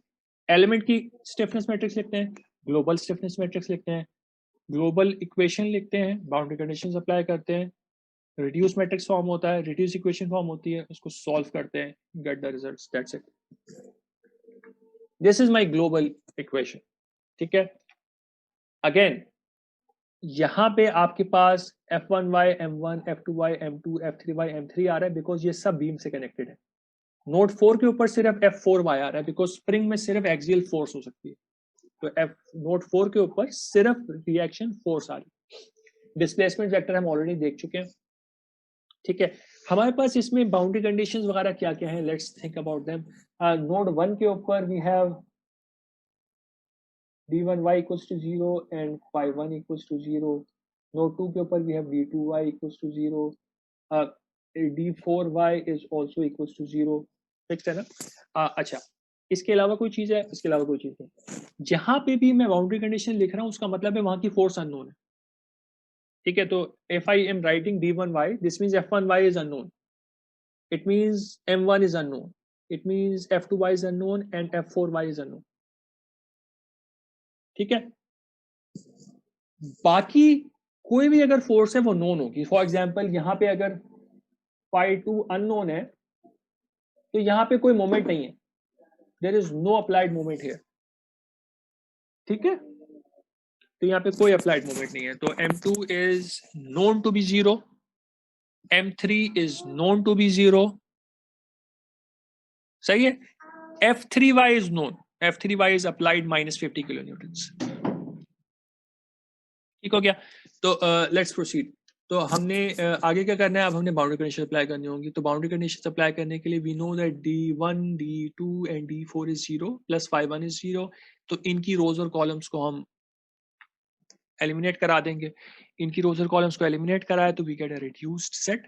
और हमें क्या पता है, हमें पता है कि m2 m3 0 है, m2 0 है, m3 0 है, f3y is a known force, तो f3y इज -p, बाकी दोनों 0 है।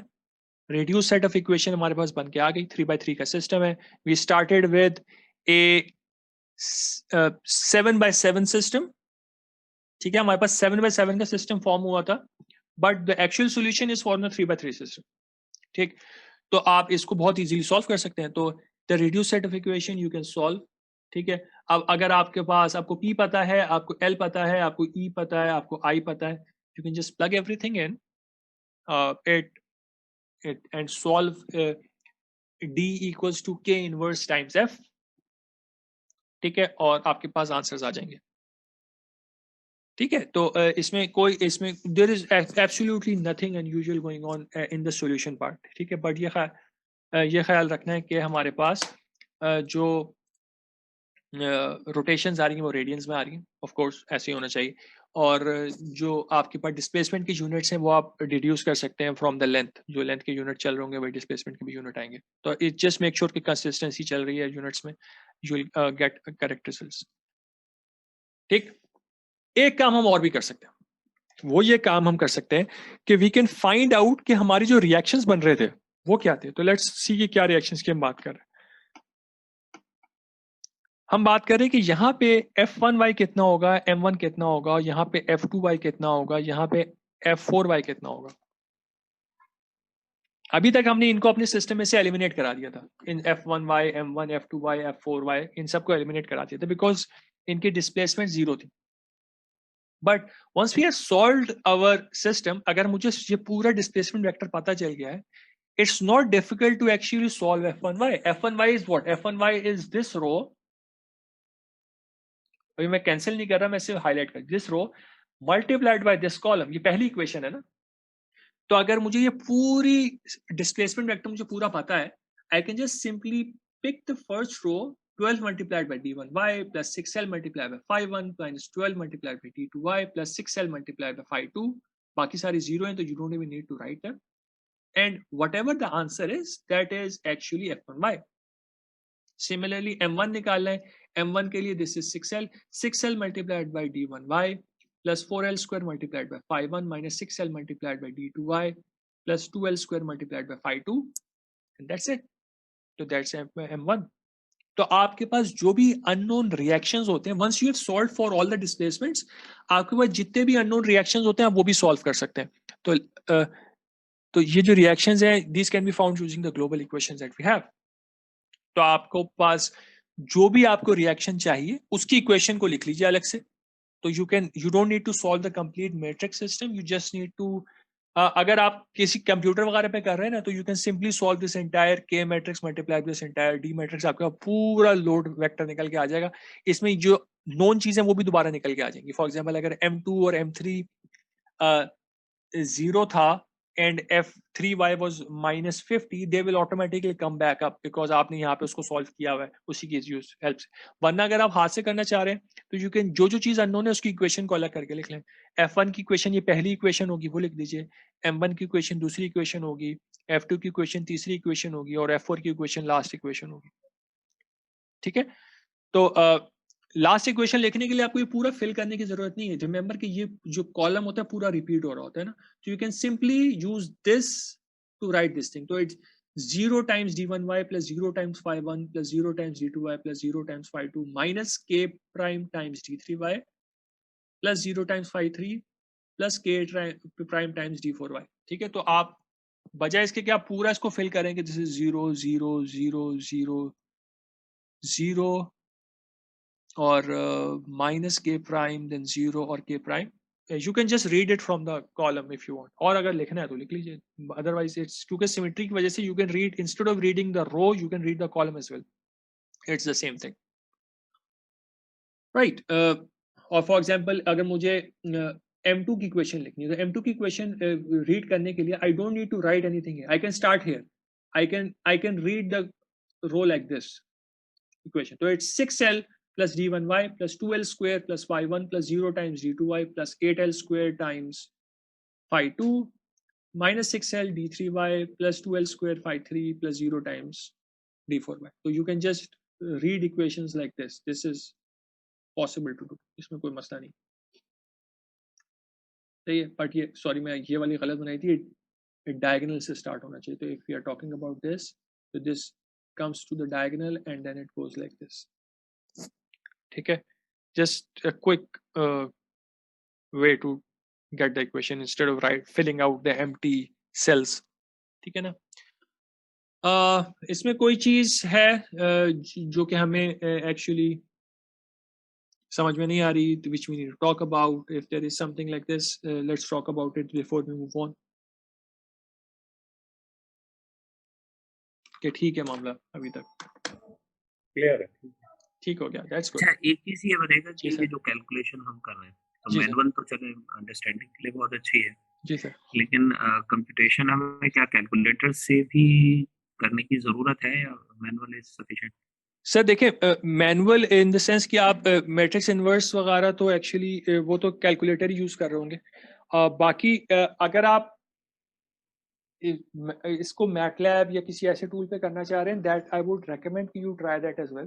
तो उससे फायदा ये होता है कि आप एक दफा वो अप्रोच अगर अपनी बिल्ड कर लेते हैं ना, कि आपने इसके थोड़ा सा वर्किंग करनी पड़ेगी आपको, and that is I think a good learning exercise. वो हमें भी जब एडवाइजर में बोला था कि आप इसको अटेम्प्ट करेंगे. फॉर एग्जांपल अगर मैं आपको 2 मैट्रिसेस बना देता हूँ, तो how would you assemble them in, for example, MATLAB? That requires a bit of effort. For example, हमने जो initially 3 approaches पढ़ी थी ना कि आप एक तो डायरेक्ट आके आप एलिमेंट्स को प्लग इन करना शुरू करते हैं, या फिर एक अप्रोच होती है कि आप अपने सारे जो एलिमेंट मैट्रिक्स हैं उनको फुल साइज पे ले जाएं, एम्प्टी रोज और कॉलम्स प्लग इन कर दें, और वो वाली अप्रोच कई दफ़ा काफ़ी यूजफुल होती है मैटलैब वगैरह पे। तो आप फॉर एग्जांपल 3x3 या 4x4 के मैट्रिक्सेस हैं, फाइनल आउटपुट 7x7 का आ रहा है, तो आपने सारे मैट्रिक्सेस को 7x7 का बना दिया by filling empty rows and empty columns, और उसके बाद सबको सिंपली ऐड कर दिया, और फिर आपने जो जो बाउंड्री कंडीशंस अप्लाई करनी है उनकी रोज और कॉलम्स को रिमूव कराना, वो बहुत सिंपल होता है। तो that part is easily done.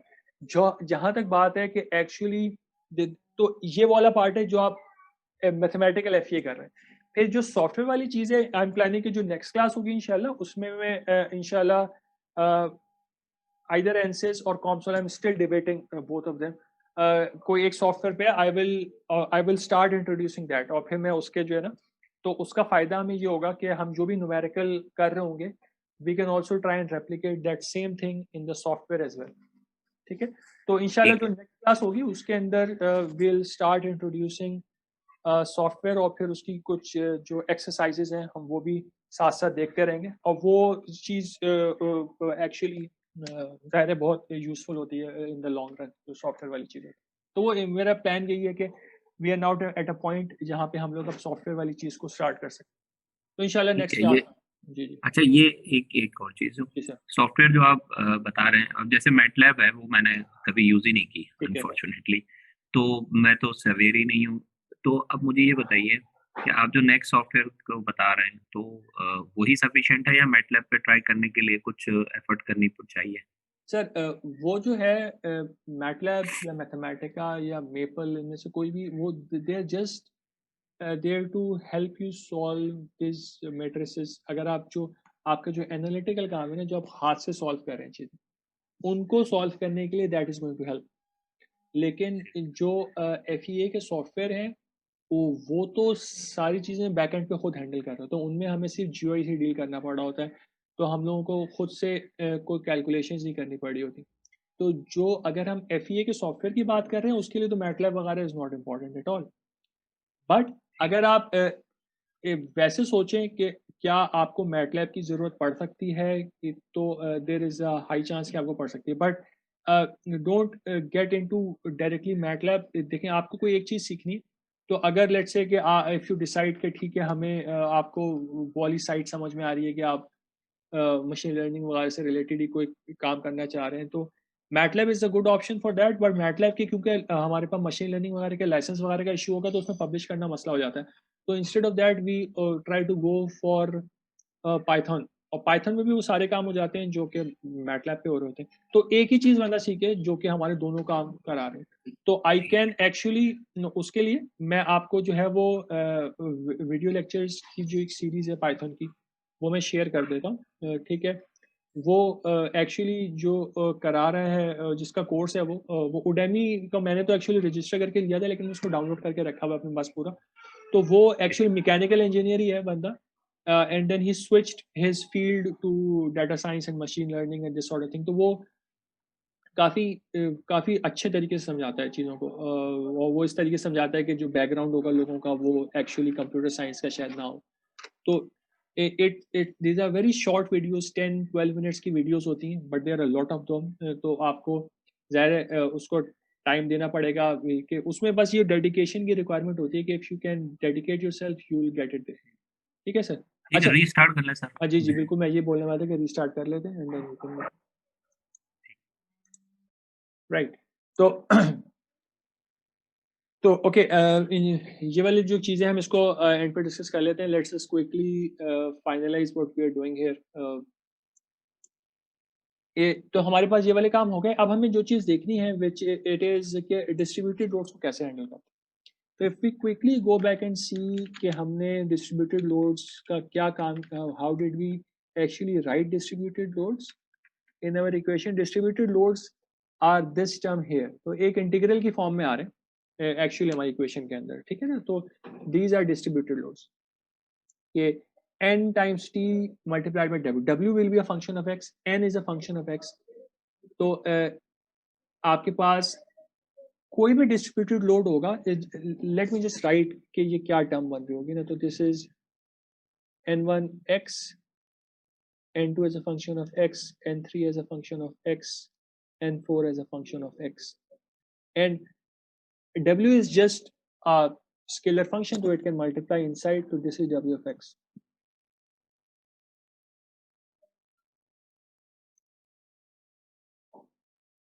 ठीक है, अब इसको हम इंटीग्रेट कर रहे हैं from 0 to L, minus sign के साथ लिख रहे हैं, but that's not the crucial point here. The point that is important is कि अगर आपके पास कोई भी बीम है,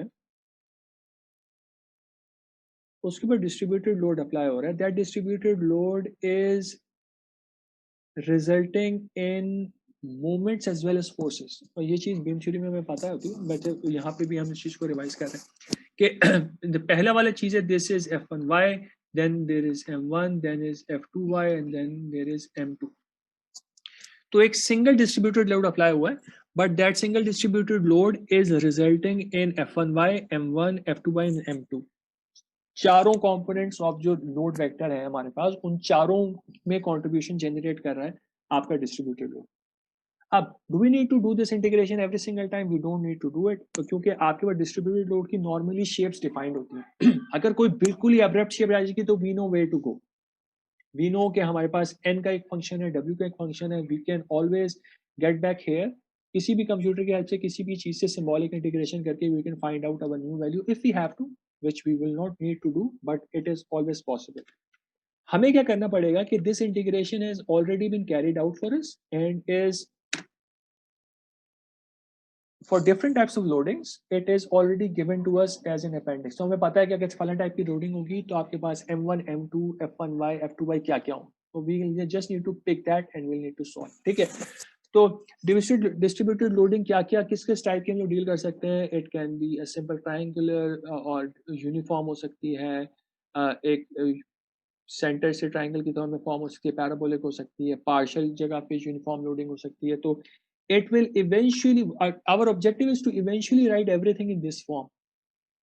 ठीक है ना, तो हम चाहते ही हैं कि हमारे पास जो डिस्ट्रीब्यूटेड फोर्सेस हैं वो इस एफ वेक्टर के अंदर ही मर्ज हो जाए. अब हमारा एफ वेक्टर क्या होता है?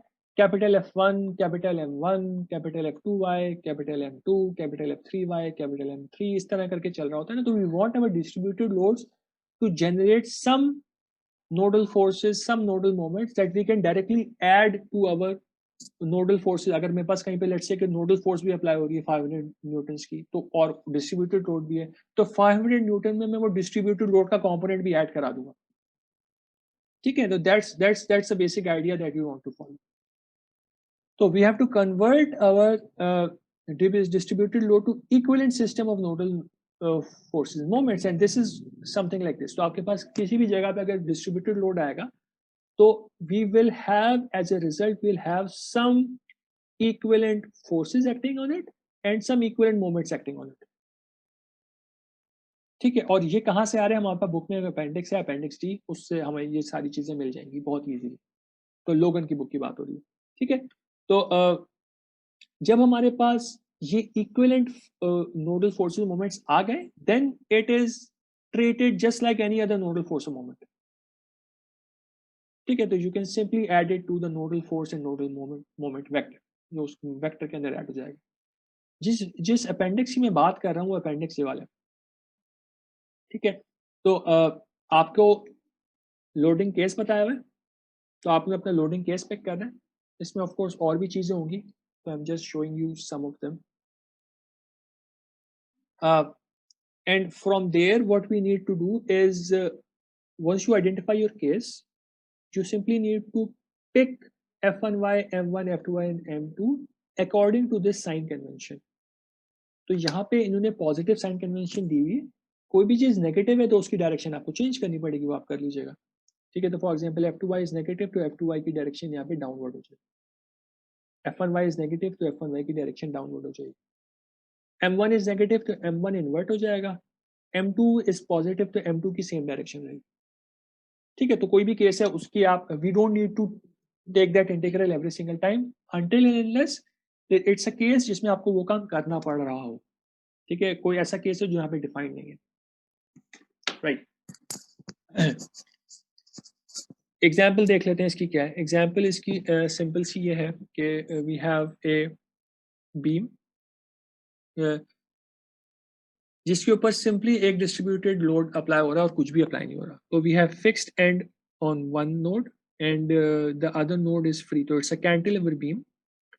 उसके ऊपर डिस्ट्रीब्यूटेड लोड अप्लाई हो रहा है, यूनिफॉर्म डिस्ट्रीब्यूटेड लोड है, the distributed loading is W newtons per metre कह लें इसको, ठीक है। मॉड्यूल्स ऑफ इलास्टिसिटी E है, second moment of area I है। We want to convert this thing into the reduced force displacement equation, यानी boundary condition apply करने के बाद जो इक्वेशन बन रही होती है वो निकालनी। what do we have right now? We can solve this system using a single element and two nodes, because बीच में अगर कोई यहाँ पे लेट से कोई फोर्स अप्लाई हो रही होती, यहाँ पे कोई बाउंड्री कंडीशन होती, यहाँ पे मुझे नोड लेना पड़ता। अभी मुझे लेने की जरूरत नहीं है। we can solve this with a single element. It won't be accurate, जितने ज्यादा एलिमेंट्स होते हैं रिजल्ट उतना बेहतर आता है, but analytically we try to solve it as in as little elements as possible, ठीक है। तो the first step is what we want to convert our distributed loading into an equivalent system of nodal forces and moments. So from appendix D we have this conversion, ठीक है। यहाँ पे मैंने science already change कर दिए, तो minus अब यहाँ पे चेंज नहीं करना, ये बुक से मैंने उठाया। They should have actually kept this positive. Normally ये होता है कि अगर आप डायरेक्शन दिखा देते हैं तो फिर आप माइनस साइन नहीं लगाते, तो this I don't like this actually in the book, तो इसको इसी तरीके से रखिए, ठीक है। Because we have already set the directions, correct directions, ठीक है ना, हमने डायरेक्शंस ऑलरेडी सेट कर दिए। तो why they have kept it like this? Because इसमें इसको रखने की वजह, इसकी वजह ये है कि जब आप एक्चुअली नोडल फोर्स रख नोडल फोर्स जो नोडल लोड वेक्टर लिख रहे होंगे उधर आपको माइनस साइन रिक्वायर्ड होगा according to positive sign convention. Free body diagram के अंदर नॉर्मली हम डायरेक्शन अगर शो कर देते हो तो मैग्नीट्यूड को हम पॉजिटिव कर लेते हो, तो we keep positive magnitudes everywhere, but in the nodal vector we have to keep the minus sign, so that is why they kept it here, although it should not be there in the free body diagram. Anyways, तो एक element है, element 1 का stiffness matrix, same beam element का matrix आ गया। The degrees of freedom involved are d1y phi1 d2y and phi2। Force vector जो हमारे पास है वो क्या होगा? आप फोर्स वेक्टर को इस तरीके से लिखते हैं कि अगर आपके पास नोडल फोर्स का वेक्टर है उसमें हम अपनी डिस्ट्रीब्यूटेड फोर्सेस को ऐड करा देते हैं, तो हमारी नोडल फोर्स जो है वो F1y m1 F2y m2 है, plus the new distributed forces are added to it. हम इसको रिमूव नहीं कर रहे कंप्लीटली, जो हमारी नोडल फोर्सेस थी, जो रिएक्शंस वगैरह थे वो सब थे, वो अपनी जगह पे एग्जिस्ट कर रहे हैं। F1y m1 F2y m2 are already there, but we are adding to them our distributed equivalent system of the distributed loading, ठीक है। जब हमने इसको ऐड करा दिया तो हमारे पास टोटल फोर्स वेक्टर ये बन गया। अब इसमें ये वाला पार्ट जो है हमारे पास कंप्लीटली नोन है, डिस्ट्रीब्यूटेड वाला, सही है ना। एंड इनमें से कुछ चीजें नोन होंगी, कुछ चीजें अननोन होंगी, जो कि रिएक्शंस होंगे वो अननोन होंगे, जो फ्री वाला पार्ट होगा वो नोन होगा। तो let's see what we have. Equation जो हमारे पास बन गई, क्योंकि एक एलिमेंट है हमें ग्लोबल इक्वेशन बनाने की जरूरत नहीं पड़ी, तो we have this equation right here and we need to apply boundary conditions. और बाउंड्री कंडीशंस हमारे पास क्या क्या है हमें पता है। बाउंड्री कंडीशन हमारे पास अब d1y क्योंकि फिक्स्ड एंड है तो d1y is equal to 0 and phi1 equal to 0। इधर अगर d नोन है phi नोन है तो f1y और m1 अननोन है। सेकंड एज के ऊपर we have d2y unknown and phi2 unknown है हमारे पास, तो यहाँ पे f2y is 0 and m2 is 0 known, ठीक है। तो we need to apply this and we apply d1y और phi1 वाली रोज और कॉलम्स को रिमूव कर दें तो we get a reduced system जिनमें f2y और m2 भी 0 है, तो we get our system। और जो बाकी चीज बची this is only the distributed loading, we have it here, तो we get this reduced system which is a 2x2 system। So we can find out d2y and phi2 from this, ठीक है। This can be solved for d2y and phi2। सही हो गया. And if we want to find the reactions, we can solve the first and the second equation to solve for the reactions as well. ठीक. तो पहली equation में हमारे पास reaction के लिए हमें क्या करना पड़ेगा, हम 12 multiply by d1y plus 6l multiply by 5 1 minus 12 multiply by d2y plus 6l multiply 5 2 equals to f1y minus wl by 2 करेंगे. wl बाई 2 को दूसरी तरफ ले जाएं, only thing left is f1y, you can solve for it easy. ठीक है ना. तो इसी तरीके से सेकंड इक्वेशन से आप m1 भी निकाल सकते हैं. राइट. अच्छा जी. तो अब एक एग्जांपल हमें और करनी, and I think this should be the last thing that we do. Yeah, I think this is the last example of this topic. एक फिक्स्ड बीम है और उस पर डिस्ट्रीब्यूटेड लोडिंग भी है और सेंटर में पॉइंट लोड भी है. ठीक. टोटल लेंथ L है और जो पॉइंट लोड P अप्लाई हो रहा है that is at the very centre, L/2 के ऊपर अप्लाई हो रहा है. इसके लिए हमें कितने एलिमेंट्स मिनिमम रिक्वायर्ड होंगे? इसके लिए हमें मिनिमम 2 एलिमेंट्स रिक्वायर्ड होंगे, because we need to have a node at every point जहाँ पे बाउंड्री कंडीशन है एंड एट एवरी पॉइंट जहाँ पे पॉइंट लोड अप्लाई हो रहा है. तो 2 जगह पे बाउंड्री कंडीशन अप्लाई हो रही है, एक जगह पे पॉइंट लोड अप्लाई हो रहा है. तो we need to have at least 3 nodes, which means we need to have 2 elements. ठीक है. अब हमें एक और काम ये करना है कि हमें अपनी डिस्ट्रीब्यूटेड लोडिंग को कन्वर्ट कराना है into equivalent nodal forces and moments. ठीक है. तो हमें इसका इक्विवेलेंट सिस्टम निकालना पड़ेगा. इक्विवेलेंट सिस्टम निकालने के लिए अगेन मैंने रेफर किया था टू दी अपेंडिक्स टी, वहां से हमने निकाल लिया. यहाँ पे एक चीज का आपको ख्याल रखना है. I'll try to go back to the appendix table just to show you something.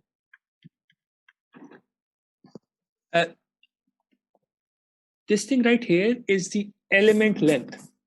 So you need to understand कि यहाँ पे element की length fit हो रही होगी.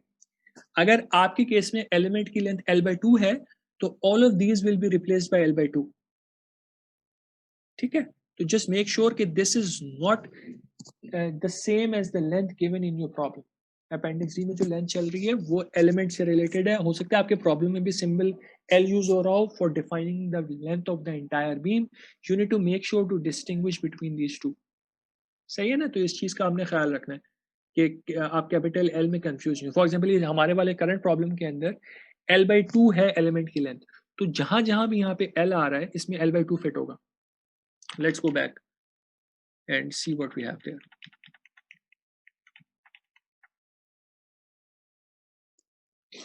एलिमेंट की लेंथ L/2 है, तो दोनों एलिमेंट से हमारे पास कंट्रीब्यूशन आ रही होंगी for forces as well as moment. So हमें हर एलिमेंट की इक्विवेलेंट अलग अलग निकालना है. हम पूरे का इक्विवेलेंट एक साथ नहीं निकाल सकते, हर एलिमेंट का इक्विवेलेंट अलग अलग निकालना है.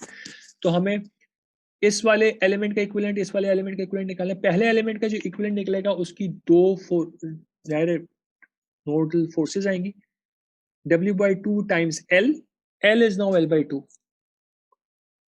सेकंड एलिमेंट के ऊपर, सेकंड नोड के ऊपर दोनों एलिमेंट की कंट्रीब्यूशंस आ रही है. इसकी वजह से यहाँ पे 2 टर्म्स ऐड हुई because there is contribution from both sides है. ठीक है. तो ये वाली contribution is from element 1, this contribution is from element 2. सही है. नोड 1 और 3 के ऊपर सिर्फ ये कंट्रीब्यूशन आ रही है from element 1 and element 2 respectively. Same thing is happening with the moments. Node 2 के ऊपर कंट्रीब्यूशन दोनों एलिमेंट की तरफ से आ रही होगी. तो नोड 1 के ऊपर जो कंट्रीब्यूशन आई, नोड 2 के ऊपर कंट्रीब्यूशन आई, नोड 3 के ऊपर भी एक है, नोड 1 के ऊपर भी एक है, नोड 2 के ऊपर दोनों तरफ से आ रही है and they will cancel each other out. ठीक है. नोड 2 के ऊपर जो कंट्रीब्यूशन है एक दूसरे को कैंसिल कर देगी because it's a fixed beam. It makes sense as well because आपके पास सेंटर पे जो स्लोप है वो 0 ही होगा बिकॉज सिमेट्रिक डिफॉर्मेशन होनी चाहिए ना. Right. Let's see what to do now. Hopefully this point is clear. If it is not, please stop me at any point and ask. अब हमें स्टिफनेस मैट्रिक्स बनाना है कंसीडरिंग द फैक्ट कि हमारी element की length is L/2. तो will just जहाँ भी हमारे पास L आ रहा था वहाँ पे हम स्मॉल l लिख देंगे. That is easier than writing L/2 everywhere. तो हमारे पास K1 और K2 आ रहे हैं. between nodes 1 and node 2 and node 2 and node 3.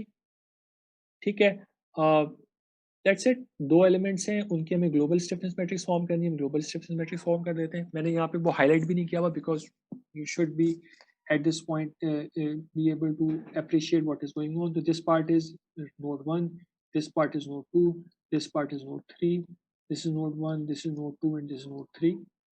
दो दो क्यों हैं, एक d1y है, एक dy है, एक phi है ना. तो ये वाली जो चीज थी ये एलिमेंट 1 की थी and this thing is from element 2. जहां पे ओवरलैप आ रहा है वहां पे सम भी हो रहा होगा. ठीक है, अब next step is to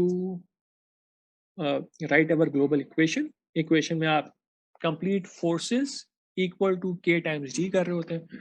forces में remember हम nodal forces plus distributed forces कर रहे हैं. तो nodal forces हमारे पास अपनी जगह exist कर रही हैं, f1y m1 f2y m2 f3y m3 plus we are adding all of this. So we have this thing added here. So this is this thing m1y जो ये वाली टर्म है ये टर्म है. ठीक है, f2y के साथ ये टर्म आई, m2 के साथ ये दोनों different direction term I, they will cancel each other out. Similarly f3y और m3 के टर्म्स भी आ गए. सही है, तो we have everything here and what we can do is we can then apply our boundary conditions. हमारे boundary conditions क्या क्या है, दोनों एंड्स फिक्स्ड हैं. दिस मींस कि d1y and d3y are 0, phi 1 and phi 3 are 0. System सही से reduce हो जाएगा, 4 रोज और 4 कॉलम्स खत्म हो जाएंगे. We end up with a very very simplified system which you can easily go ahead and solve. ठीक है, सॉल्व कर लीजिए d2y और phi 2 के लिए. अगर आपको रिएक्शंस चाहिए, go back to your original global equations, जहाँ जहाँ रिएक्शन चाहिए थे उसकी इक्वेशन को सॉल्व करना शुरू कर दीजिए. f1y की इक्वेशन को सॉल्व कीजिए, m1y की इक्वेशन को सॉल्व कीजिए, f3y m3 की इक्वेशंस को सॉल्व कीजिए, तो आपके पास टोटल रिजल्ट निकल के आ जाएगा. ठीक है, आपके पास you can find that out. ठीक है, आप इसको मैंने यहाँ पे साथ साथ किया हुआ, you don't need to go through this by solving the entire vector. यहाँ पे मैंने पूरे सिमेट्रिक ये मैट्रिक्स को इसके मल्टीप्लाई करके कंप्लीट निकाल लिया था and then I just subtracted the distributed load from this to get this. You don't need to go through this, आप इंडिविजुअल रोज को भी सॉल्व कर सकते हैं इफ यू वांट. ठीक है, तो यू कैन, हमारे पास 4 बेसिकली रिएक्शंस हैं, f1y m1 f3y m3. तो आप उन चारों की रोज को सेपरेटली सॉल्व कर लीजिए and you are going to get the output that you need. So this is basically it. Book के सेक्शंस 4.1 टू 4.4 है which need to be read. ठीक है, इसको आप देखिए लोगन की बुक में, उससे आपको इस चीज़ में हेल्प भी मिल जाएगी. we were able to finish earlier today. ठीक है, कुछ चीज़ें हैं इसमें which I think we still have a lot of time. तो I want to do one thing, क्योंकि हमारे पास भी काफ़ी टाइम है, तो instead of just already we are very slow, so let us do something. Let's not waste all of our time. So let me just go here and the part that I was telling you कि हमारे पास जो trust system होता है that can also rotate, वो वाले part को थोड़ा सा देख लेते हैं and by 1 o'clock we'll try to finish. ठीक है ना, तो let's do that.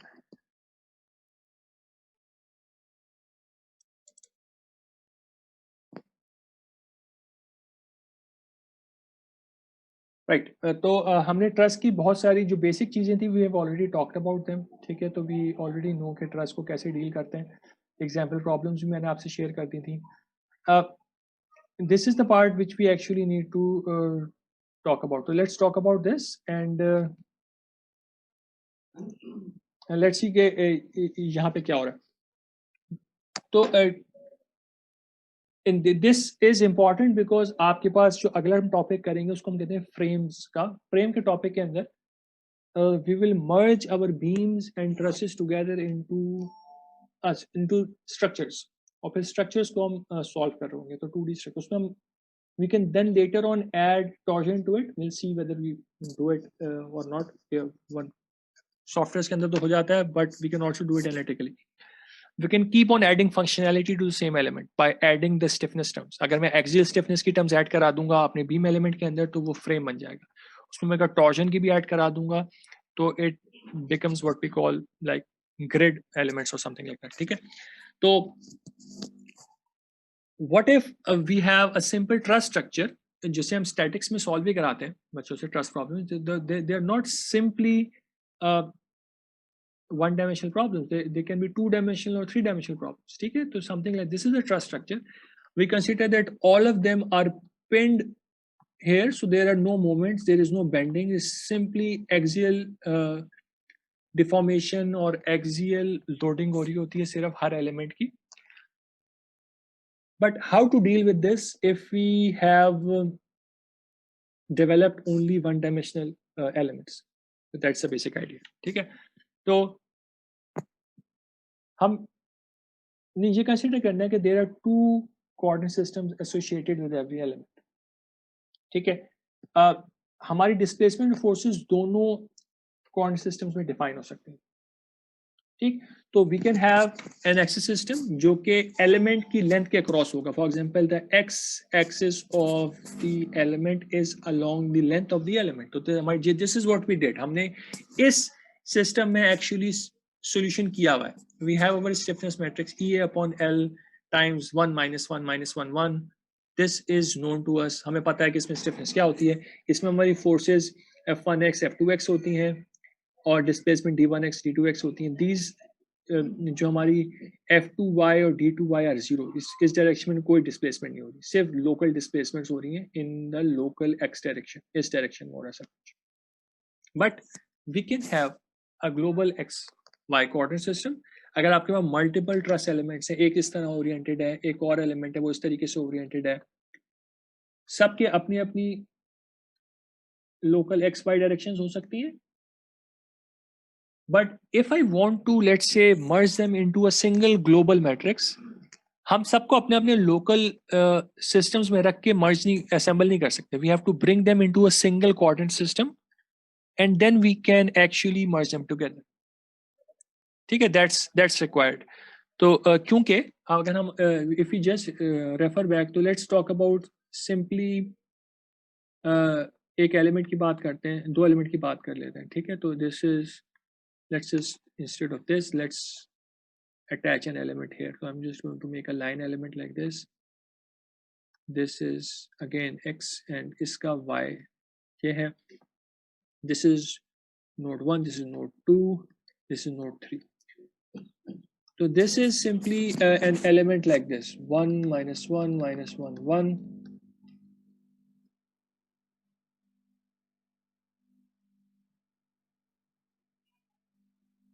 Something like this, right? और जो second element है, that is between 2 and 3. This is for element 1, this is for element 2.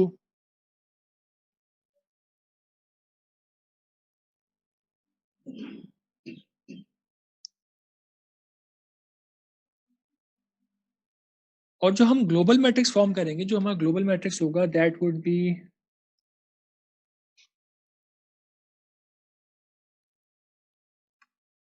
Some k and multiplied by d1x d2x d3x.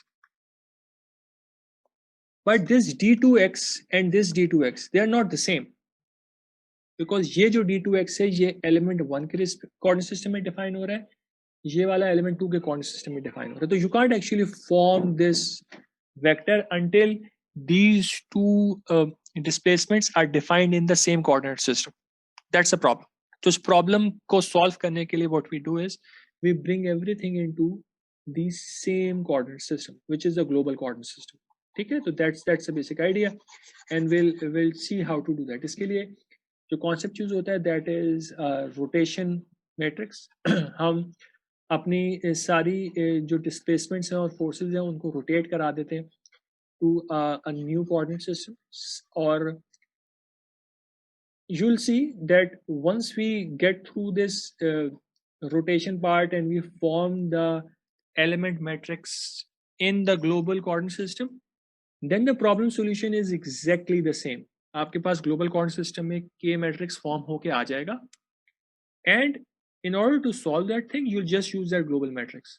उसी तरीके से आपके पास pre-prepared global matrix form होगा, उसके अंदर कुछ ना कुछ थीटा की टर्म आ रही होगी, तो हर एलिमेंट का थीटा उसके अंदर प्लग इन हो रहा होगा, but that will still be just a 4x4 matrix, और उसको उसी तरीके से यूज कर रहे होंगे जैसे अभी हम एलिमेंट को यूज कर रहे थे. हर दफा हमें रोटेशन खुद नहीं करानी पड़ेगी. That's again the beauty of FEA. क्या एक दफा काम कर लिया, then you can just keep on using it. इस स्लाइड के ऊपर एक काम जो हमने किया हुआ है, और वो ये किया हुआ है कि हमने कंपेयर कराया हुआ है लोकल और ग्लोबल डिस्प्लेसमेंट्स को और फोर्सेस को. तो आपके पास जो भी, this is your total, this is your displacement, this is your displacement eight node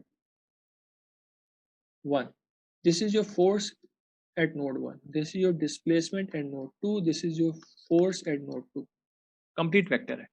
इसके कंपोनेंट्स किसी भी कोऑर्डिनेट सिस्टम में बन सकते हैं. तो इसके कोऑर्डिनेट्स हमने ये ब्लैक वाले जो है लोकल कोऑर्डिनेट सिस्टम में बनाए हुए हैं, और जो पिंक वाले जो है ये ग्लोबल कोऑर्डिनेट सिस्टम में बनाए हुए हैं. And if you know the components in one, you can find the components in the other as well. That's the basic idea. इस idea को use करते हुए what we are going to do is we are going to convert our K matrix from local coordinate system to global, from local coordinate system to global coordinate system. That's the basic idea of this entire thing. ठीक है ना? तो let's see what we do next. तो हम locally तो हमने अपना F factor define कर दिया कि हमारे पास लोकली एफ फैक्टर जो होता है उसमें ये भी जीरो होता है, ये भी जीरो होता है, ये भी जीरो होता है, ये भी जीरो होता है लोकली. बट ग्लोबली ऐसा नहीं होगा. तो for example let's go back and see that. हम ये बोलते हैं कि हमारा आपका ट्रस एलिमेंट सिर्फ एक्सियल डायरेक्शन में डिफॉर्म होता है. तो there is going to be no y component to your in your local coordinate system, but आपका जो x component है, this one, this can have components, sorry, this can have components in the global coordinate system. तो आपको जो x displacement आ रही है उसको आप d1x और d1y में ब्रेक कर सकते हैं. तो that's what we essentially want to do. हमारे पास जो x डायरेक्शन में जो भी डिस्प्लेसमेंट और फोर्सेस आ रही हैं उनका हम ग्लोबल में x और y कंपोनेंट निकालना चाह रहे हैं. ठीक है, तो let's see what to do. हमारे पास ग्लोबल कोऑर्डिनेट सिस्टम में जो नोडल डिस्प्लेसमेंट और फोर्सेस आएंगी वो d1x d1y d2x d2y होंगी, और जो फोर्सेस होंगी वो f1x f1y f2x f2y होंगी. सही. और हमारे पास जो एलिमेंट की इक्वेशन फॉर्म होगी, पहले हमारे पास जो लोकल इक्वेशन फॉर्म होती है F equals to KD, that is 2/1 2/2 और 2/1. This is what we have locally. But in global terms, क्योंकि अब हमारे पास 4 कंपोनेंट्स आ गए हैं डिस्प्लेसमेंट के, ये पूरी D1 है, ये पूरा D2 है. ठीक है, सिर्फ कंपोनेंट्स है D1 और D2 के. तो अब 4 कंपोनेंट्स आ गए फोर्सेस के और डिस्प्लेसमेंट के, तो ये है 4/4 स्टिफनेस. ठीक है. तो what we need to do is we need to convert our local system into the global system. उसके लिए हम सबसे पहला काम ये करते हैं कि इसको कन्वर्ट कर देते हैं to a 4/4 system.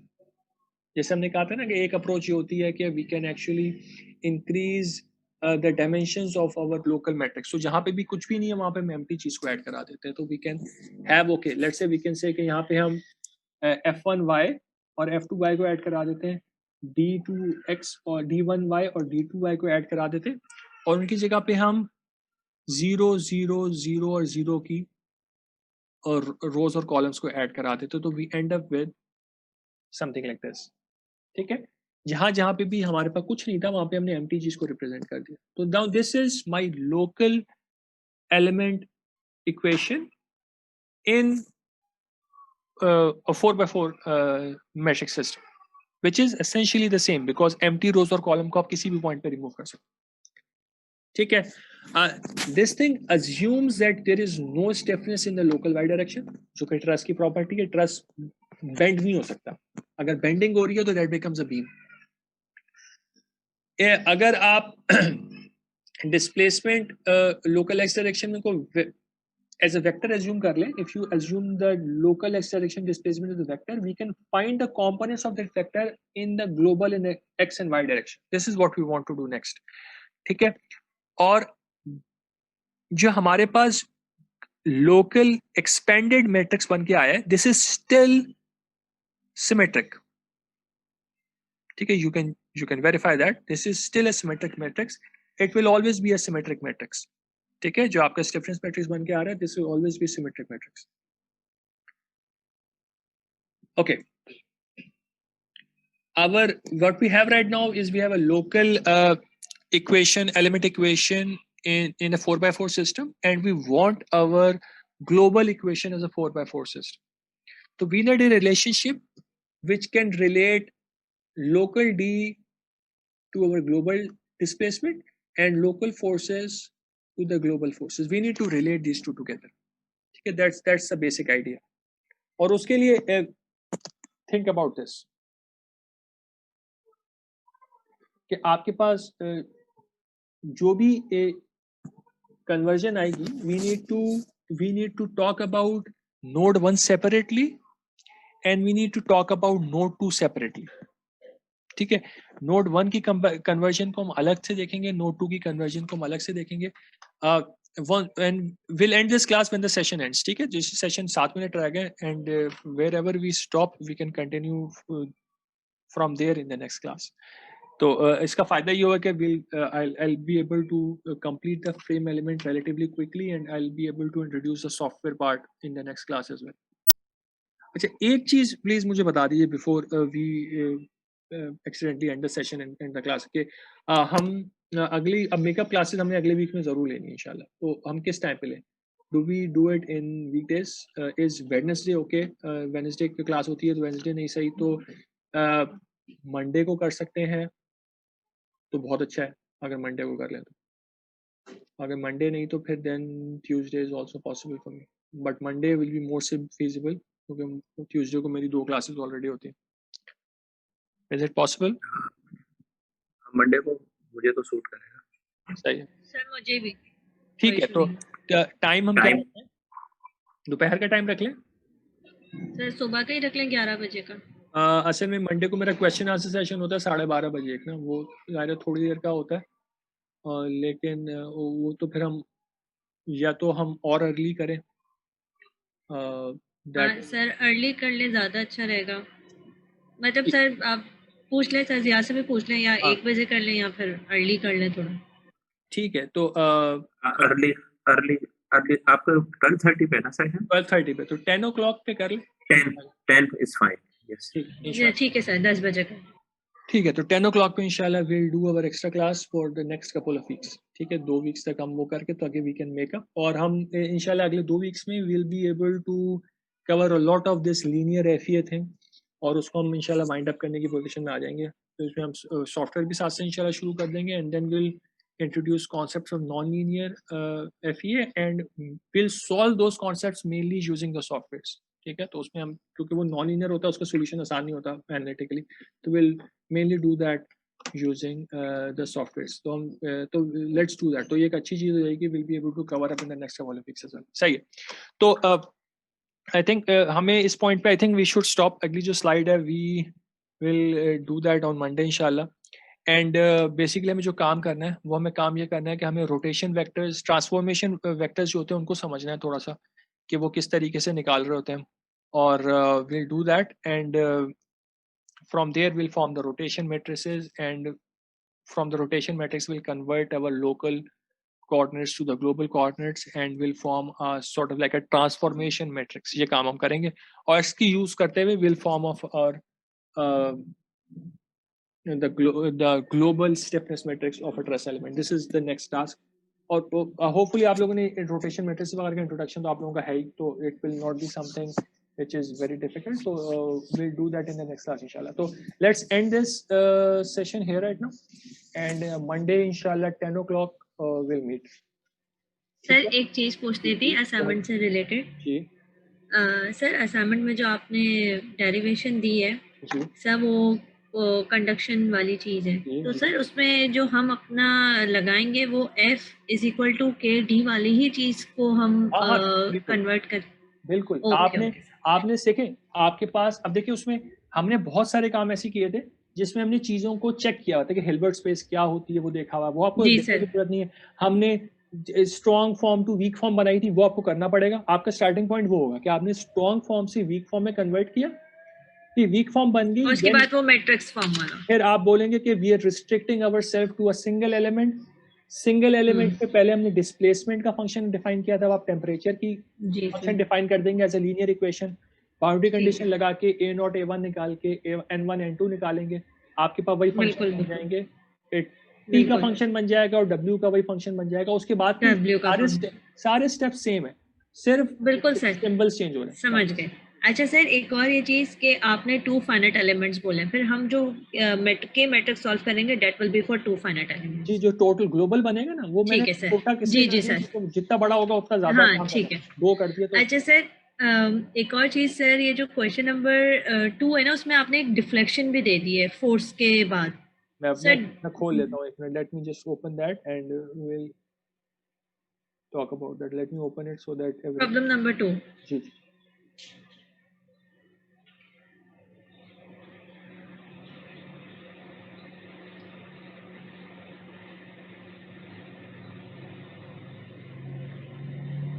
जी। इसमें सर ये हम जी देखें, सर। हमने डिस्प्लेसमेंट दी हुई है और हमने फोर्स नहीं दी हुई। F3 ठीक इज है। Unknown, displacement is okay known. तो हम ये कह रहे हैं ओके। कि अगर मैं इस स्प्रिंग सिस्टम को राइट हैंड से पकड़ के पुल करूं तो मेरे पास अब जाहिर है रिएक्शंस F1 पे भी आएंगे, F1 रिएक्शन भी आएगा, F3 रिएक्शन भी आएगा। बिकॉज मेरे पास देखें जहां पे डिस्प्लेसमेंट नोन होती है यहाँ पे फोर्स अननोन होती है। तो ठीक है। पॉइंट 1 के नोड 1 के ऊपर displacement is 0 known. Force 1 is 0। Node 3 के ऊपर displacement is known, force is unknown. तो आपको F1 भी निकालना पड़ेगा और F3 भी निकालना पड़ेगा। आपको डिस्प्लेसमेंट दोनों और नोन है। एक्चुअली सर जो D3 है दैट विल बी 20 ऐसा ही होगा। D3 20। ऐसे ही होगा। जी जी ठीक है D3 ठीक है 20। सर। अच्छा सर जो प्रॉब्लम नंबर 1 है इसमें हमारे पास जो स्प्रिंग्स हैं पैरेलल में है, तो सर ये हाँ 1 ओवर के हो जाएगा और -1 ओवर के 1 ओवर के -1 ओवर के, ये हमारा स्टिफनेस मैट्रिक्स बनेगा। नहीं देखें, अब इसको इसको इसको देने की वजह क्या है? आप इसको समझे कि इससे लीनियर सिस्टम ही है। तो नोड 1 नोड जी 2 सर। नोड 3 नोड 4 चार नोड्स हैं।